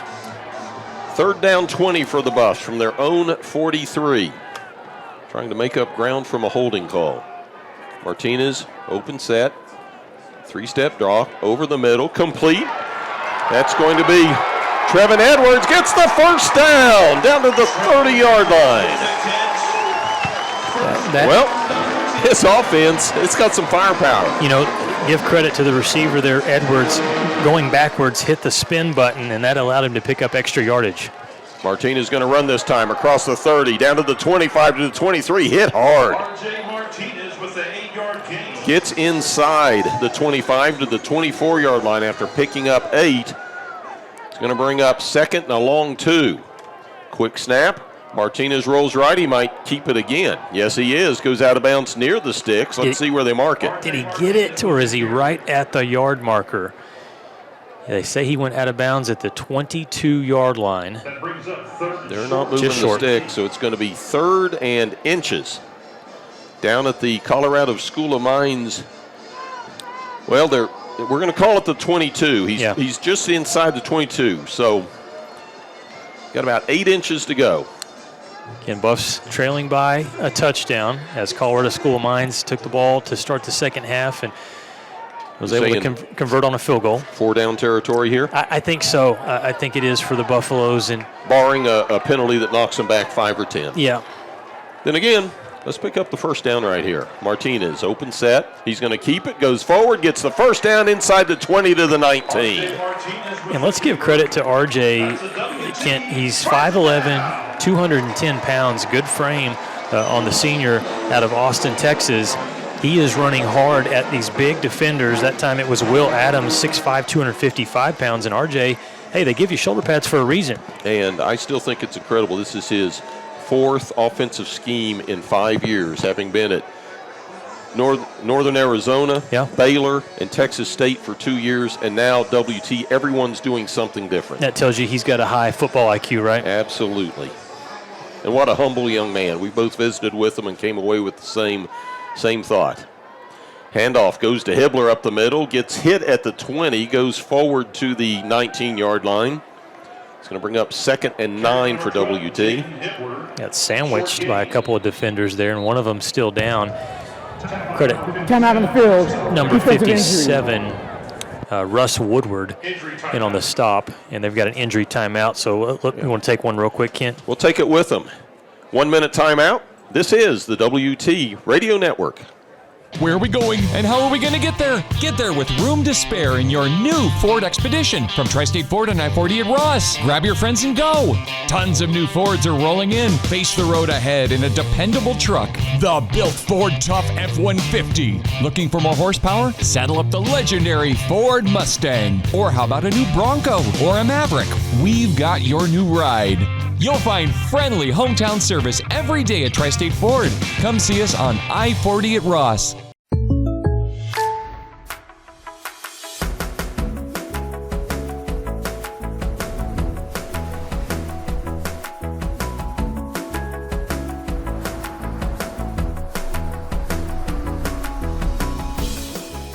The State Farm Personal Price Plan helps you create an affordable price just for you. Contact Jeff Gilbert for your personal price plan today. Was the guy, the linebacker from Amarillo. Ewing. Back to Bain Schaefer Buffalo Stadium. They checked on the injured player, Brock Ewing. Mentioned him, one of the captains for the Ordiggers, the senior from Amarillo, Texas. Amarillo High School, correct? Yes. Blow, Sam, blow.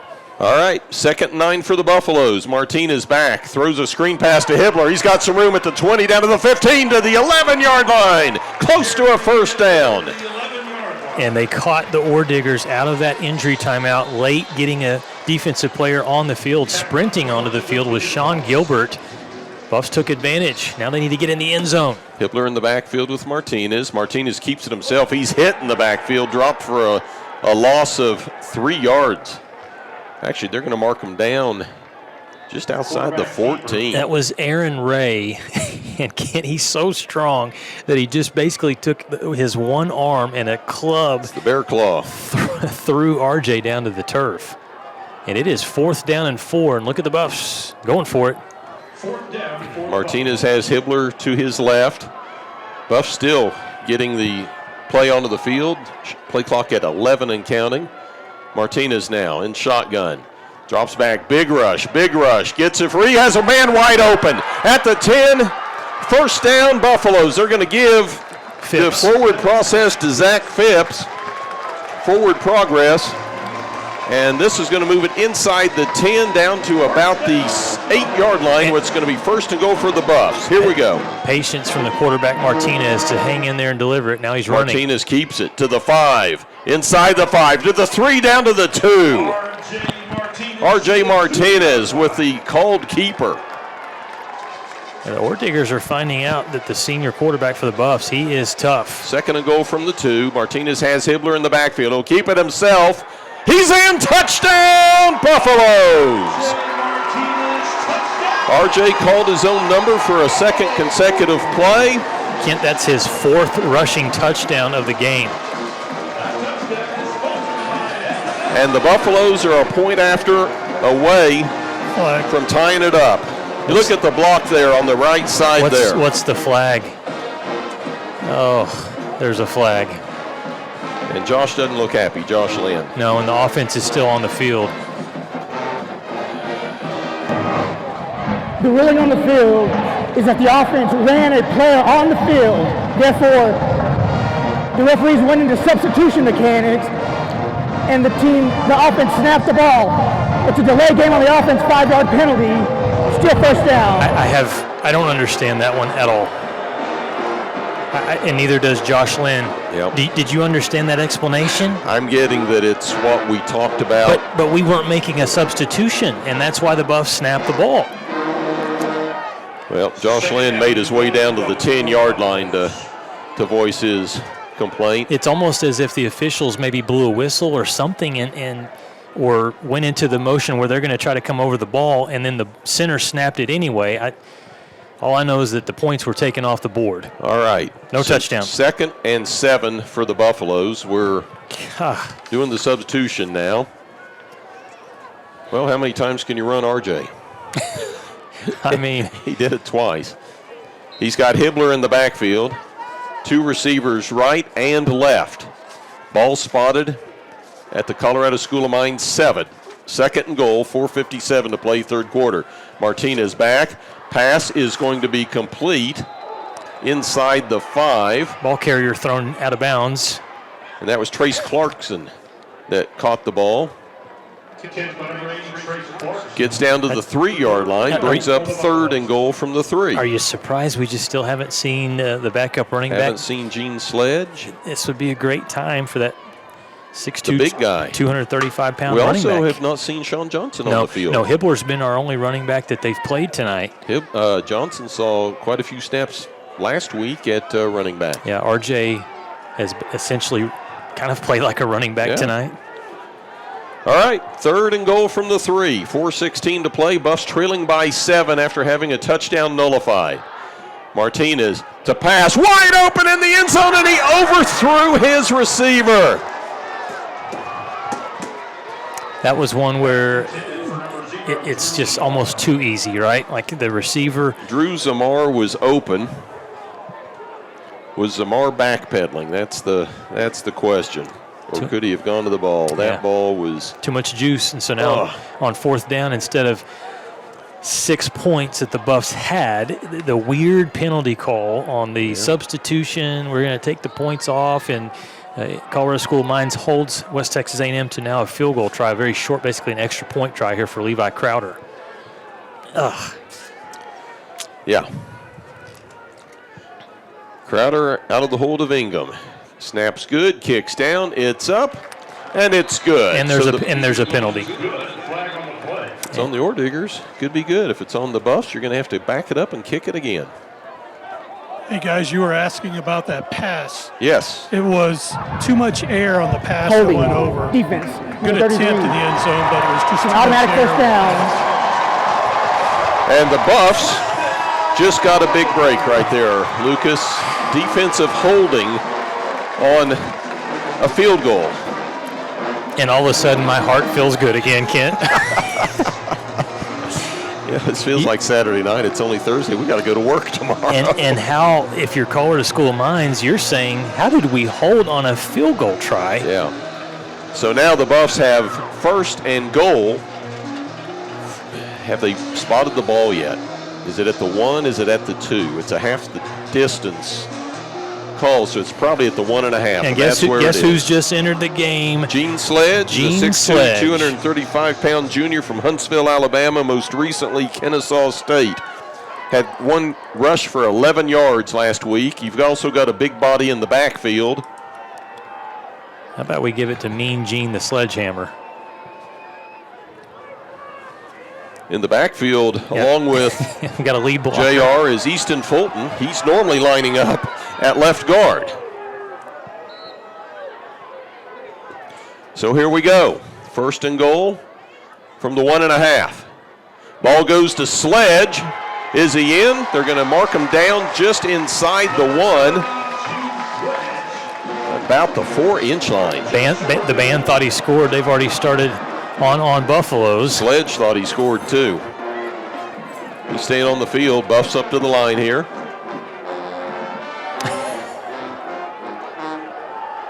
Martinez takes it. Gets it to Sledge. Is he in? The Buffs say yes. But the officials again are marking it down at about the 6-inch line. It's going to be 3rd and goal. I mean, they give you 4 tries, but it would be a little bit easier on my blood pressure right now if we could just get this in here on 3rd and goal. And someone needs to tell our scoreboard operator here at Bain Schaefer Stadium to take 3 points off. Yep. As the score now shows 34-24. It's 31-24. Buffs are trying to tie it up. Just need 1 yard. Sledge. Got in there. Touchdown, Buffaloes. Gene Sledge with his first touchdown of the season. And the Buffs, an extra point away from knotting this one up. That took a lot. Here's the replay. Is the offensive line had to get low to get a surge. And Timeout in the field. Injury timeout. Defensive player. And so for West Texas A&M, they are now need just an extra point to tie this thing up. Bryce, you're down there. Yeah. What'd you see, man? That's a lot of big bodies. It is a lot of big bodies. What was so cool, too, was as they got ready for that dive in the end zone on the Buffalo sideline, the players were yelling, "Sledge, Sledge, Sledge." They wanted him to get in the end zone. And sure enough, he got the ball, was able to power his way in on the near side. And again, easily crossed. There wasn't a question on that dive into the end zone. Yeah. Hey, Bryce, if you'll stay with us here for just a second, could you hear any explanation on the penalty that was called where the Buffs looked like they initially scored that touchdown? Because I had not heard a call like that. I'm going to ask because I will tell you, we'll go back in the first half, the penalty on the sideline for the Buffaloes, we weren't sure what that was. That was because the player had the ball and threw it at the official instead of handing it. Gotcha. And so that's where that came about. But I'm going to try to find out on what that call was as well. Okay. Thank you, Bryce. Doing a great job down there on the sidelines for us here tonight. And now Levi Crowder is going to come on, attempt this extra point. Again, the Buffs, the reason why we were able to get in the end zone was because the Buffs had to bring the field goal team on initially. Colorado School of Mines was called for a defensive hold on a field goal attempt. That gave the Buffs a first down. Gene Sledge comes in. 3 plays later, Buffs are in the end zone. And Levi Crowder on for the all-important point after. Booms it through, and we are tied at 31. What a crazy game we are watching tonight. 3 minutes to play, third quarter. We're tied 31-31. Let's take a timeout. This is the WT Sports Network. When I got up out of bed to take a step, I collapsed, and it turned into osteomyelitis. My leg was amputated. It was within 2 days of being dead. I can say Northwest saved my life.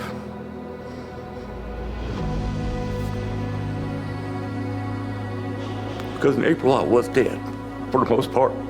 And we worked together hand in hand for 2 years, to where now I can walk again.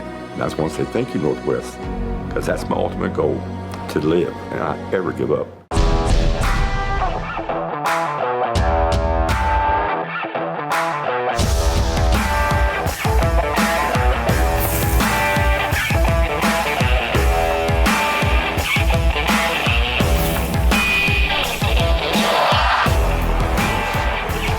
The best tailgates start with the best beef, and the best beef starts with Market Street.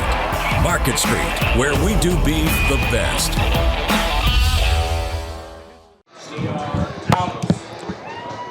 Fans having fun tonight here at Bain Schaefer Buffalo Stadium at First United Field. Lucas Kinsey along with Kent Johnson, Bryce Sheets down on the sideline doing excellent work for us. And we are tied 31-31. Buffaloes the big answer. This seems similar to what we were in last week, Kent, in terms of halfway through the third quarter, 28-28. But the word that I'm coming up with tonight for the Buffaloes on both sides of the football, resiliency. Yes. They had the lead. The Ordiggers kept coming back to tie in the first half, and then at the end of the second quarter, all of a sudden, Colorado School of Mines takes a lead. The Buffs chip into it before the half.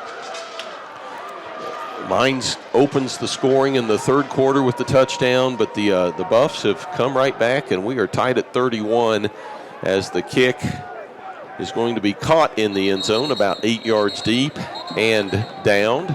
And the Ordiggers will take over offensively, 1st and 10 from their own 24, 3 minutes to play in the third quarter. All right, let's go back down to Bryce Sheets on the sideline. Bryce. Hey, thanks, Lucas. Yeah, I asked the line judge what the penalty was. He said on that touchdown for R.J. Martinez, they snapped the ball before ready, so they called it a delay of game. So they snapped it before the officials were ready. That's where the delay of game came about, and so then they marked off the penalty for snapping it early. And I understand the officials were holding it up for substitutions defensively. Okay. Thank you. Well, there's a handoff up the middle to Landon Walker. He gets about 2 yards before he's hit hard. Yeah, from underneath it was Johnny Taylor the third, and then Miles Hill, we've mentioned his name a lot. He comes downfield from the safety spot, cleans it up, just a 2-yard pickup. Walker in the backfield to the right of Capra. 2 receivers right. 1 to the left.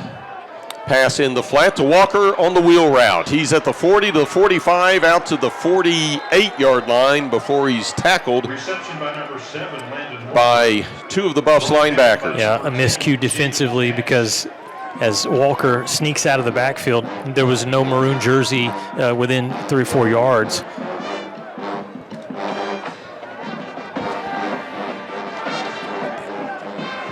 So it's a big pickup and a first down for Colorado School of Mines. 2 minutes to play in the third quarter. 1st and 10 for the Ordiggers from midfield.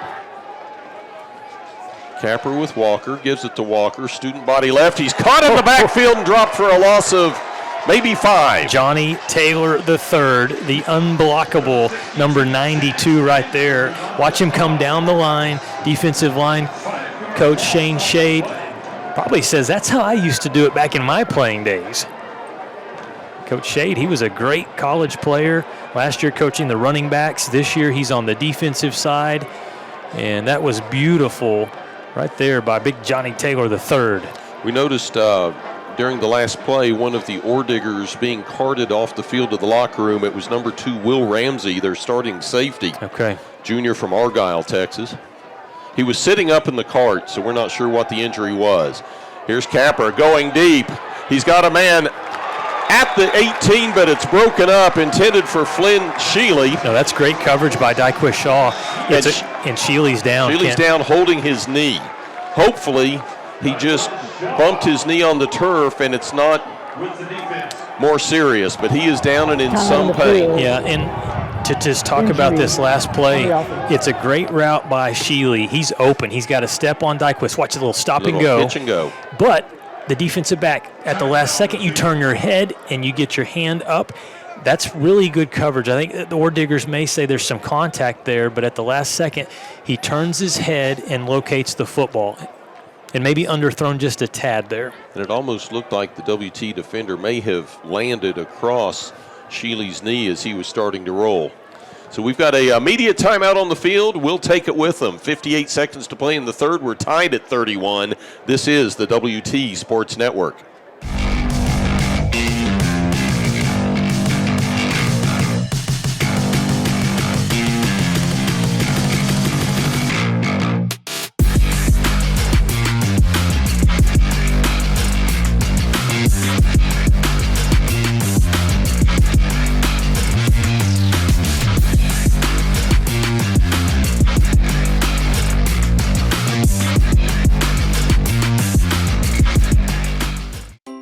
When you choose natural gas, chocolate chip cookies get a little tastier. Homes get a little cozier. Bank accounts tend to put on some weight. Towels get fluffier. Showers stay hotter for longer. And our blue planet gets a little greener. When it comes to choosing energy that's clean and efficient, nothing else could be more American. Atmos Energy, your natural gas company.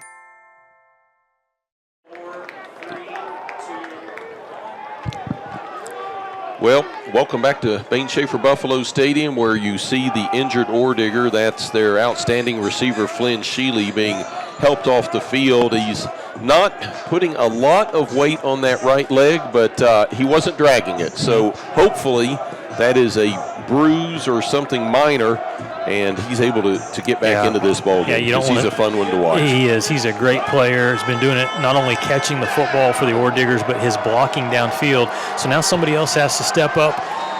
If you're Joseph Capra and the Ordiggers offense on a 3rd down and 15. 58 seconds to play in the third. Game tied at 31. Capra in the backfield along with Brandon Tate. He's going to roll to the right. Capra's got some running room. He's brought down short of the first down. Javen Cash comes up to make the play.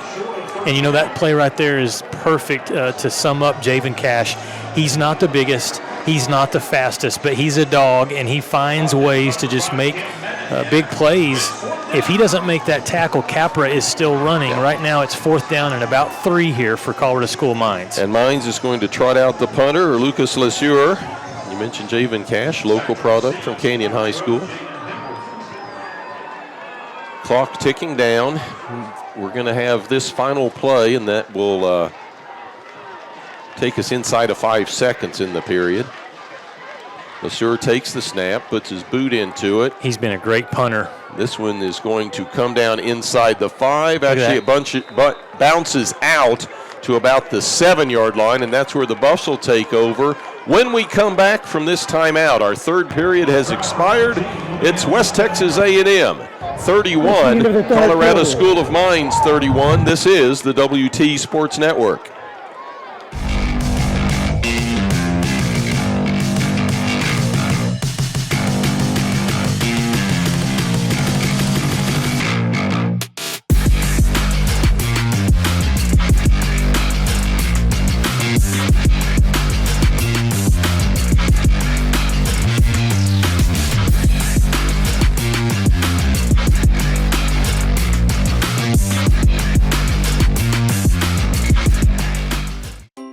When you choose natural gas, chocolate chip cookies get a little tastier. Homes get a little cozier. Bank accounts tend to put on some weight. Towels get fluffier. Showers stay hotter for longer. And our blue planet gets a little greener. When it comes to choosing energy that's clean and efficient, nothing else could be more American. Atmos Energy, your natural gas company.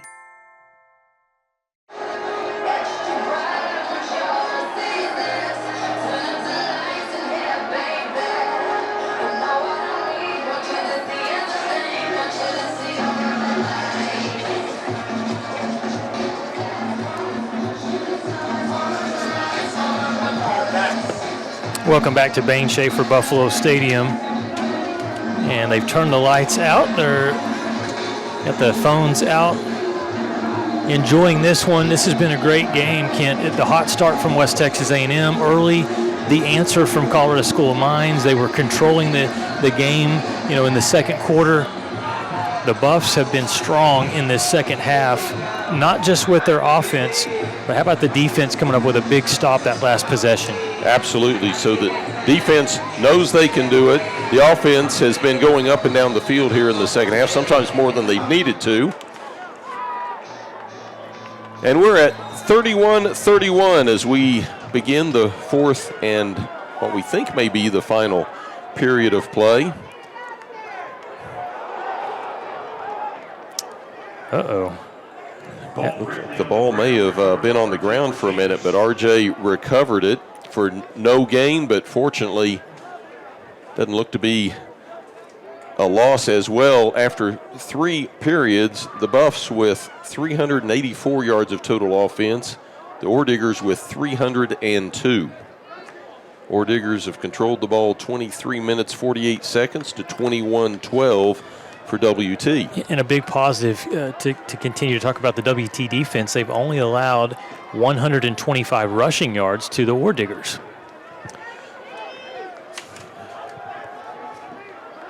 Well, they say the Buffs lost yardage there. Martinez hit in the end zone, fumbles the ball. Is it going to be a safety? And it's going to be a safety. Well, that was a big rush. It was, and I'll take the 2 points versus 6 points right there because it was very close to being a touchdown. The ball hit the end line, therefore, by rule, to safety. Yeah, Buffs' offensive line did not pick up the blitz at all. And that's right. There you see the football touch the back there, the white paint in the back of the end zone. So it is a safety, a huge, huge defensive play for the Ordiggers. They're going to take a 33-31 lead on an odd play. And they get the football. And they get the football back. And I know that he's not necessarily the player of the game, but I think you do have to point to Colorado School of Mines and their punting unit.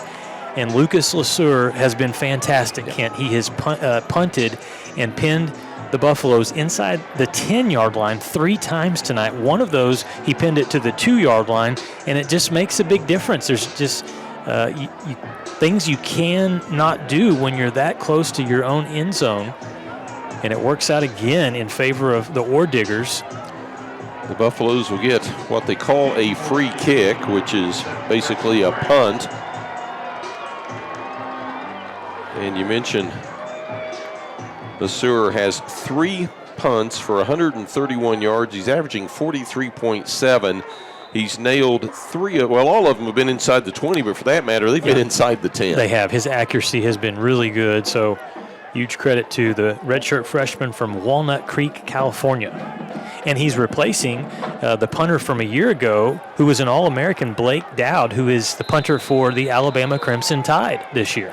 And on the free kick, what you don't want to have happen is what just happened to WT as Preston Gregg booted the ball out of bounds. And that illegal kick out of bounds, kicking team. The ball we placed 30 yards in advance. First and 10, Mines at the 50-yard line. Kent, I know you've seen this movie, The Good, the Bad, the Ugly, right? You've had a little bit of all of it. Yeah. That was bad. Yep. Instead of the potential of setting your defense up at the 25-yard line, you've now given a very potent run game. The ball at midfield, 1st and 10, 14:07 to play in the 4th. Ordiggers leading 33-31. The handoff goes to Landon Walker off right tackle, gets down to about the 45-yard line. It's a gain of 5. Carried by number 7, Landon Walker. Tackle number 26, Hunter Corbin. Hunter Corbin on the tackle for the Buffaloes. Junior linebacker. It's going to be Walker again off right tackle. This time he's dropped after a short yardage gain. Maybe 2.5 on the carry. He's going to bring up 3rd and a long 2.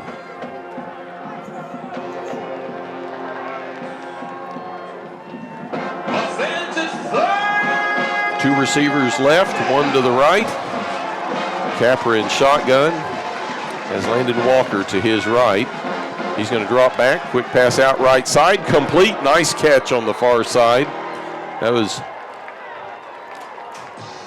number Nick 9. Stone. Yeah, Nick Stone coming up. Perfectly placed ball, and they catch Shaw really kind of looking at the quarterback, and he couldn't make a play on the ball there. It's 1st down for the Ordiggers. Yeah. Stone did a nice job reacting to the football because it was slightly behind him. It wasn't going to be intercepted, but he did a nice job with the reception. 1st and 10 for Colorado School of Mines from the Buffaloes' 30-yard line.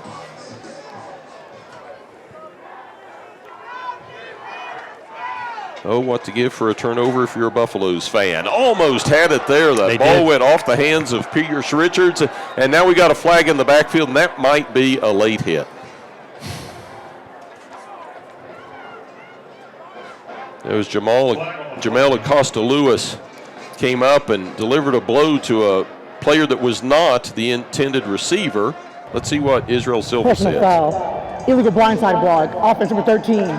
15-yard penalty for the previous spot. Illegal blindside block. Second down. Did not see that coming. 15-yarder against Colorado School of Mines.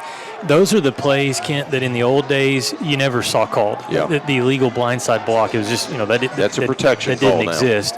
But it does exist now, and you say you want to protect the receivers and the quarterback. We also have to protect the defenders as well from those shots that can really hurt someone. Yeah, that was Axel Richard that was called on that. And now 1st and 25. So that changes things. Capper to pass. Big rush. He gets away. He scrambles to his left. He's at midfield. Throws it to the sideline. Looked like it was bobbled. They're going to say he caught the ball inbounds. Nice catch, Axel Richard. 2 things on that one. Give credit to Joseph Capra for somehow getting out of trouble and not getting sacked by Andre Johnson. But I'm also going to look at that, and Coach Lynn agrees with me.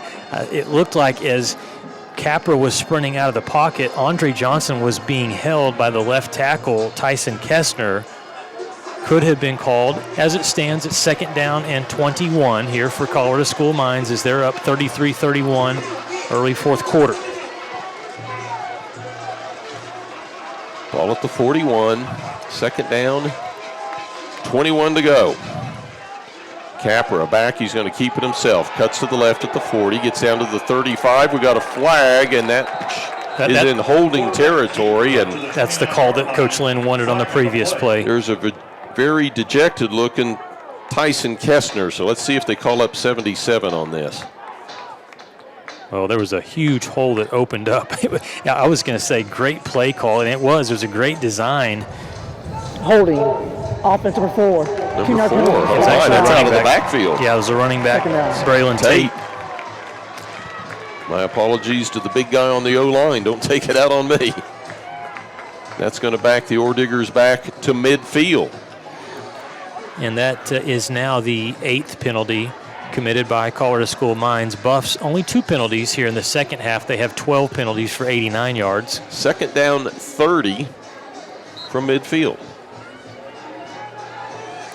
Again, remember, Ordiggers do not have Flynn Shealy. They're All-American wide receiver. Out with an injury. Capra in shotgun, drops back, looks left over the middle, caught complete to Axel Richard, and he's going to be hogtied at the 45-yard line, call it the 44. So a 6-yard gain is going to bring up 3rd and 24. And again, who is it? One-on-one, you got to make the tackle. It's Javen Cash, the linebacker, because that was excellent protection by the Ordiggers offensive line. Capra was able to look left and come back, survey the field, find the receiver streaking across the middle. Cash, sure tackle, and now the Buffs. Can they get a stop on 3rd down, 3rd and 24? From the Buffaloes 44, they need to make the 20 for a 1st down. Capra to pass. Big rush, he's going down, sacked.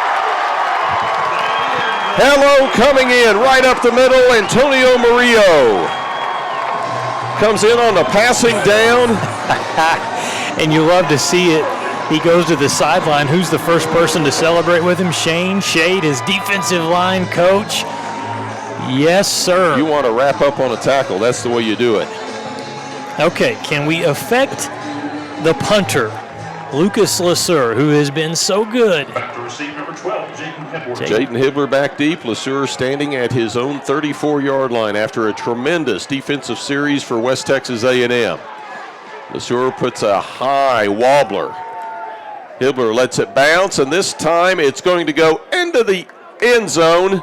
That went in. They caught it. That went in. When they tipped it, no! Yeah. I think they're saying it did go in. Yeah, we got the back judge claiming in, whereas the side judge on the far side was marking it at the 1. But the last Ordigger to knock the ball out, it's incredible was effort. Standing in the end zone. Incredible effort by Colorado School of Mines. I mean, look at this. He's on the line. And really on the field is a touchback. The ball touched the goal line. And that takes us to a timeout. 9:41 to play. Buffs will take over 1st and 10 from their own 20. Down by trailing 33-31. This is the WT Sports Network.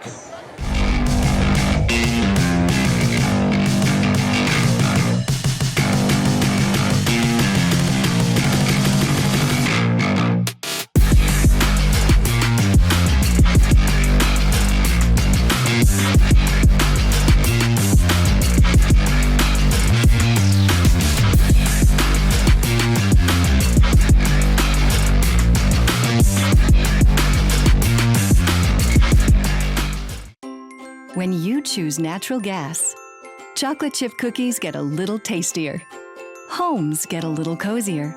Bank accounts tend to put on some weight. Towels get fluffier. Showers stay hotter for longer. And our blue planet gets a little greener. When it comes to choosing energy that's clean and efficient, nothing else could be more American.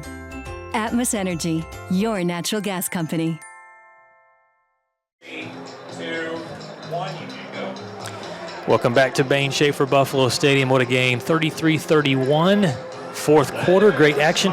Hey, football fans, they want to watch West Texas A&M and Colorado School Mines. It's great action, and they're not only watching in Colorado, they're not only watching in Texas. We got fans in Sao Paulo, Brazil. One of our good friends, Josh Mank. He is the former media relations director of what we used to know as Texas A&M Commerce. Josh, I don't know what you're doing down in South America, but he just texted us a picture of the Buffaloes and the Ordiggers on the WT Sports Network. It's 33-31. That's the score we've got, so it's got to be our football game. But, Josh, thanks for checking in. Enjoy whatever you're doing down there. What is it called? Caipirinha? Is that the drink that they drink? As R.J. Martinez keeps it across the 25, slides down close to the 30-yard line. RJ has been using those legs early and often throughout this game. Buffs up to the line of scrimmage. Martinez open backfield. In fact, Kent, he is close to 100 yards on the ground. He's 18 carries for 96 yards and 3 rushing touchdowns. Faced with 2nd and 3 from the Buffaloes' 27-yard line.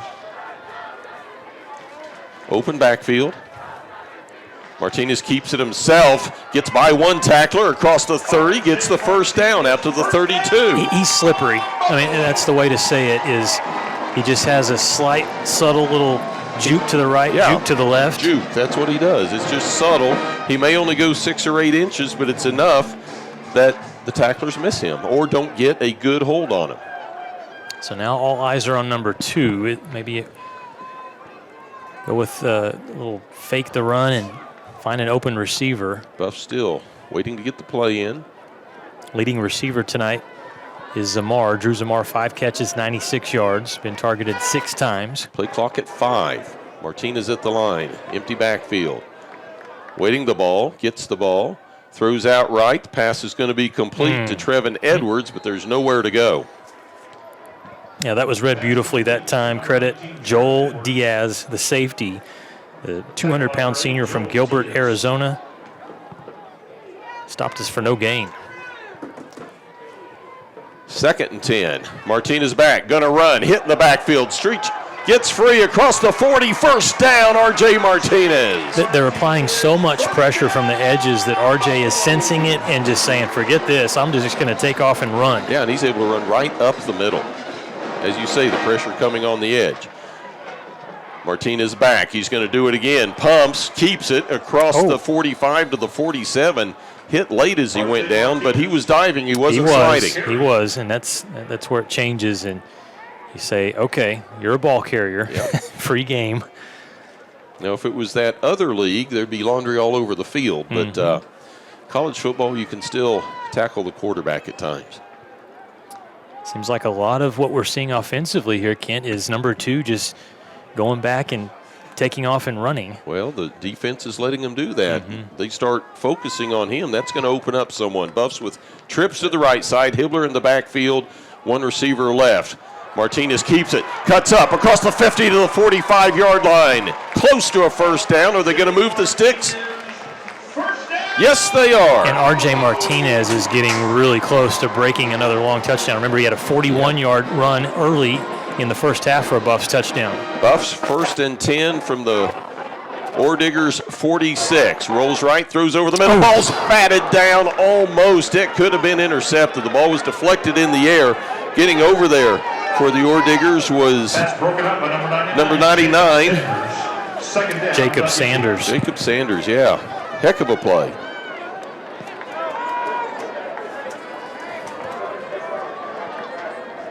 Sanders, a 6'2", 250 sophomore from Cypress, California, lines up at that defensive tackle spot on the right end.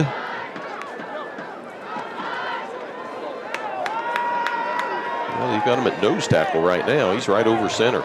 And again, look at the defensive players up on the line. Martinez throws it out to Hibbler at the 45 to the 42 to about the 41-yard line. They're going to call it the 40. Yep, the 41. There you go. That's going to be a pickup of 5. Brings up 3rd and 5 for the Buffaloes. There's some hard hitting going on out there, both sides. Hibbler just lowered his head that time and put every bit of 165. Buffs trailing 33-31, 6 minutes to play. The clock counting, 4th quarter. Faced with 3rd, and we're going to call it 5 from the Colorado School of Mines 41-yard line. They've had several Marble Depot big hits tonight. Martinez with an empty backfield. Trips right, Twins left. 3-step drop. Looks over the middle. Has Hibbler open off his fingertips. Yep. I think they just rushed that one a little bit. Hibbler was still trying to get outside on that route where he would have continued to go down toward the Ordiggers sideline. There Martinez. is a lot of green in front of number 12 here. Oh, man. That brings up 4th and 5. It does, and the clock now becoming an issue. The Buffs still have 3 timeouts, but there's just 5 minutes and 34 seconds left in this game. And they've got the offense on the field. Martinez in the backfield. Trips right, Twins left.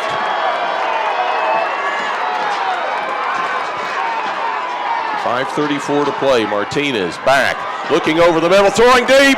It's tipped and knocked down. Coming in and making the play for Colorado School of Mines, Will Ramsey, defensive back from Argyle, Texas, leapt in the air, tipped the ball just enough that King Blanton was not going to catch it.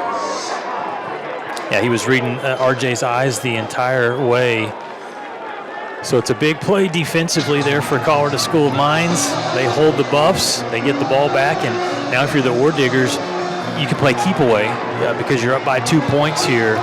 Buffs defense is going to have to come up big here. Which they did on their last series. Yeah, they did. You can't allow multiple first downs or then you're going to get in trouble. Both teams still have 3 timeouts left apiece. Capra in the backfield. He's got Walker to his right. Handoff goes to Walker. He's hit at the line. He spins forward, gets across the 45 out to the 48-yard line. A pickup of 7 yards. Brought down by number 14, Andre Johnson. Yeah, that's too much on first down. You can't give up 7 or 8 yards. 3 yards. As the numbers are very even here in terms of total yardage. 376 total yards for the Buffs, 360 now for Colorado School of Mines. The score is very even too. It's a 2-point ball game, 33-31.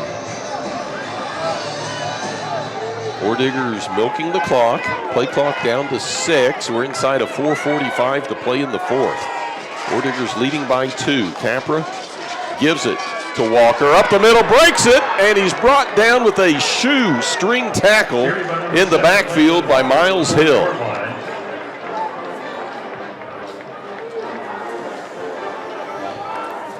Can't give up too many more first downs.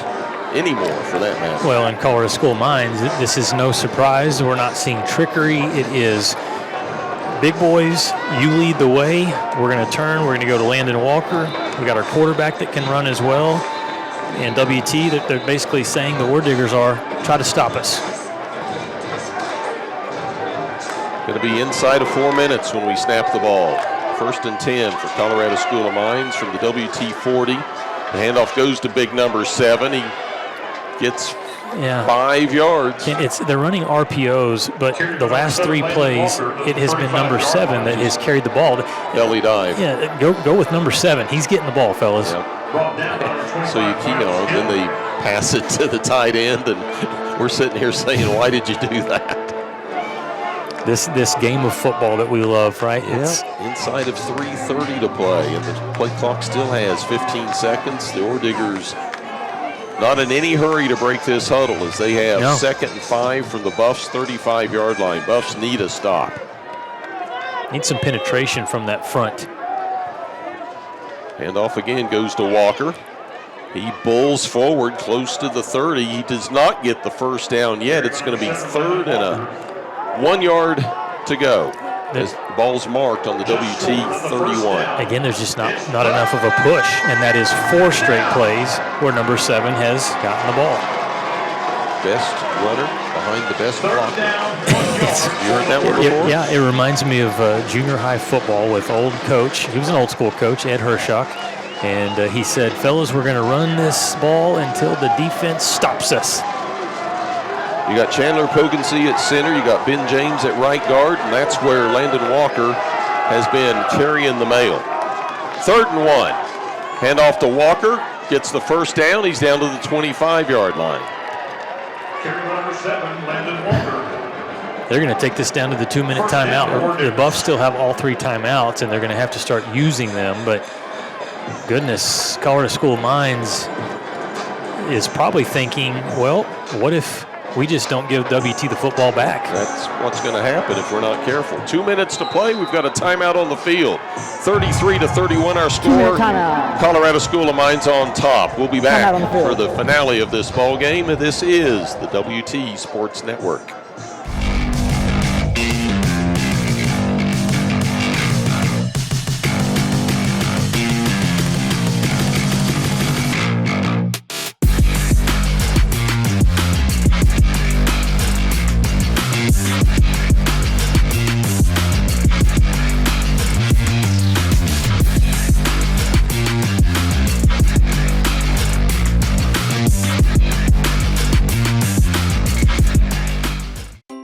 When you choose natural gas, chocolate chip cookies get a little tastier. Homes get a little cozier. Bank accounts tend to put on some weight. Towels get fluffier. Showers stay hotter for longer. And our blue planet gets a little greener. When it comes to choosing energy that's clean and efficient, nothing else could be more American. Atmos Energy, your natural gas company. Welcome back to Bain Schaefer Buffalo Stadium. 2 minutes to play. Marble Depot, big hits of the game. Oof. And the Ordiggers, look how many white jerseys are all around Jaden Hibbler out there. That was Paul Edwards, an inside linebacker, coming out to deliver that blow. He's the starter at inside linebacker, but they're not talking linebacking right now. Yep. They're talking about offense and running backs. As now in the backfield, along with Joseph Capra, Braylon Tate. 1st and 10 for Colorado School of Mines from the Buffaloes, 25-yard line. 2 minutes to play. The Ordiggers leading by a 2-point margin, 33-31. Number 7's not getting the ball because he's not on the field, Landon Walker. They give it to 4. He breaks 5. He gets about 7.5 yards. Braylon Tate right up the gut. Where is the run defense? They are running right at us and running over us. Buffs call timeout. Let's keep it here. Yeah. You've got your defensive line, and then you've got your linebackers. Well, and here's the thing for West Texas A&M. You hold them to a field goal, that's okay. It's going to be 36-31, and you still have a chance. But do you have any time left? You may not. And that's what the game that Colorado School of Mines is playing with the Buffaloes right now. They've got the upper hand, and when West Texas A&M cannot get a surge from that defensive front right now, and they're even bringing the linebackers, this is just mano-a-mano, and the Ordiggers offensive line, the tight end that they're bringing in, Blake Smotherman, we haven't mentioned him enough tonight. He's doing a great job blocking as well. And right now, the way they're blocking, Kent, Bryce Sheets could get back there. We turn and hand it to him, and he may pick up 4 or maybe 5. As opposed to 7 or 8, which is what we're seeing right now. Teams up to the line of scrimmage, 1:55 to play. Ordiggers leading by 2, 2nd and 3. Braylon Tate gets the ball. This time he's met at the line of scrimmage, brought down, no gain. No gain. Yeah, they crashed in from the edge. West Texas A&M. And it was Ashton Reynolds that came down from the defensive end spot.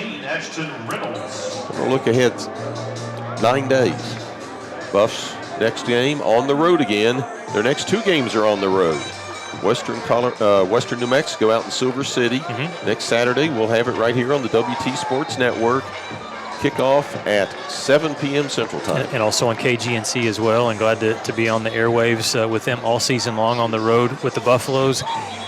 You're in it, Kent. I mean, it's we're so close, but you go back to the Buffs' last offensive possession where they were moving the ball, and then things broke down around midfield. Had to give it back to the Ordiggers, and the Ordiggers have played keep away since then. Now the defense is turning to the crowd and saying, make some noise. 3rd and 3 from the WT-18. The Buffs have 2 timeouts remaining. Landon Walker back in at running back. He's the big guy. He's to Capra's left. Receivers split left and right. Walker gets it, cuts back to his left, gets down to the 15, and they're going to mark it at the 14.5, and that'll move the sticks. It will. Buffs are not going to use the timeout here, or did they? No, clock is still, no, it stopped. Clock stops on a first down, at least until they mark it. I think they changed the rule last year. And now they've run it again, and the Buffs are hanging on to their 2 timeouts. Ordiggers will let the play clock run down 13-12, and they'll run a play very close. Good crowd tonight, 5,854 on hand at Bain Schaefer Buffalo Stadium. 1st and 10 for the Ordiggers. Ball's handed off to number 7, Walker again. He gets to the line of scrimmage, maybe 1 yard, and we're at 1 minute to play. Timeout. WT calls their second timeout. Final timeout. Unless their third, the scoreboard's incorrect. That's the last time that WT can stop the clock according to the field officials. Scoreboard crew has 1 timeout left. Now they've taken it down. The field is going to be correct all the time. 33-31 our score, 1 minute to play. Colorado School of Mines has 2nd down and 9 from the WT 14-yard line. Is joined now by Bryce Sheets. You've seen it downstairs, now you're upstairs. It's been a heck of a ball game, but this Ordiggers offense. Well, credit the offensive line. Yeah. That's been the big difference. The 4 returners have opened up some big holes for Walker to run through. And again, what's interesting about him is he kind of is patient. He's a patient runner, but once he sees an opening, he finds not only a second but a 3rd gear to squirt through. And the Ordiggers in victory formation. Watching the clock tick down inside of a minute now. Play clock has not started yet. Yeah. Now it has. They'll snap the clock with about 10 seconds left. That's not. Set the game clock to 40 seconds and wind the clock. 40 seconds and wind the clock. Okay, so 40 seconds. Play clock should start at 25. There's a 13-second differential. So this, for all intents and purposes, will be the last snap of the ball game. And Joseph Capra takes the knee and runs victoriously to the far sideline to greet his teammates as they're going to watch the clock tick down. Our final score is going to be Colorado School of Mines 33, West Texas A&M 31. The Ordiggers win their season opening contest of the year, whereas the Buffs fall for the 2nd time this season by 2 points tonight. And they'll regroup and head to Silver City, New Mexico next week, where we hope for better finishes. But we're going to take a timeout. When we come back, we'll have our post-game show. This is the WT Sports Network.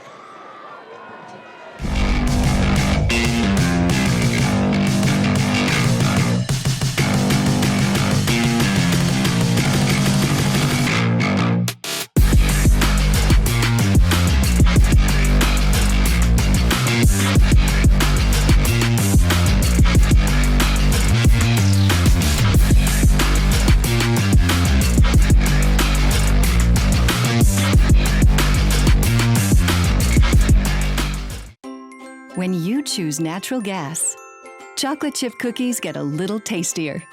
Homes get a little cozier. Bank accounts tend to put on some weight. Towels get fluffier. Showers stay hotter for longer. And our blue planet gets a little greener. When it comes to choosing energy that's clean and efficient, nothing else could be more American. Atmos Energy, your natural gas company.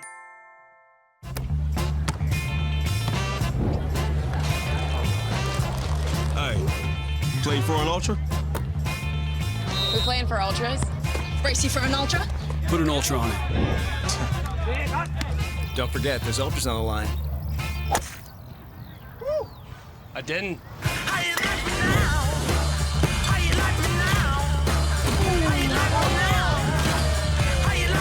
Michelob Ultra, superior light beer.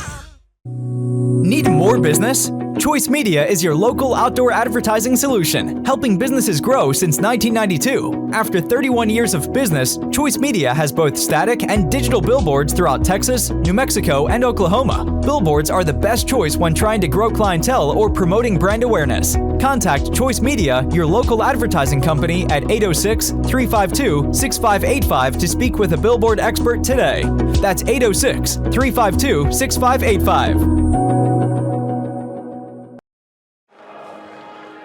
Welcome back to Bain Schaefer Buffalo Stadium. There you see our final score. West Texas A&M drops a heartbreaker to Colorado School of Mines, 33-31, back and forth action.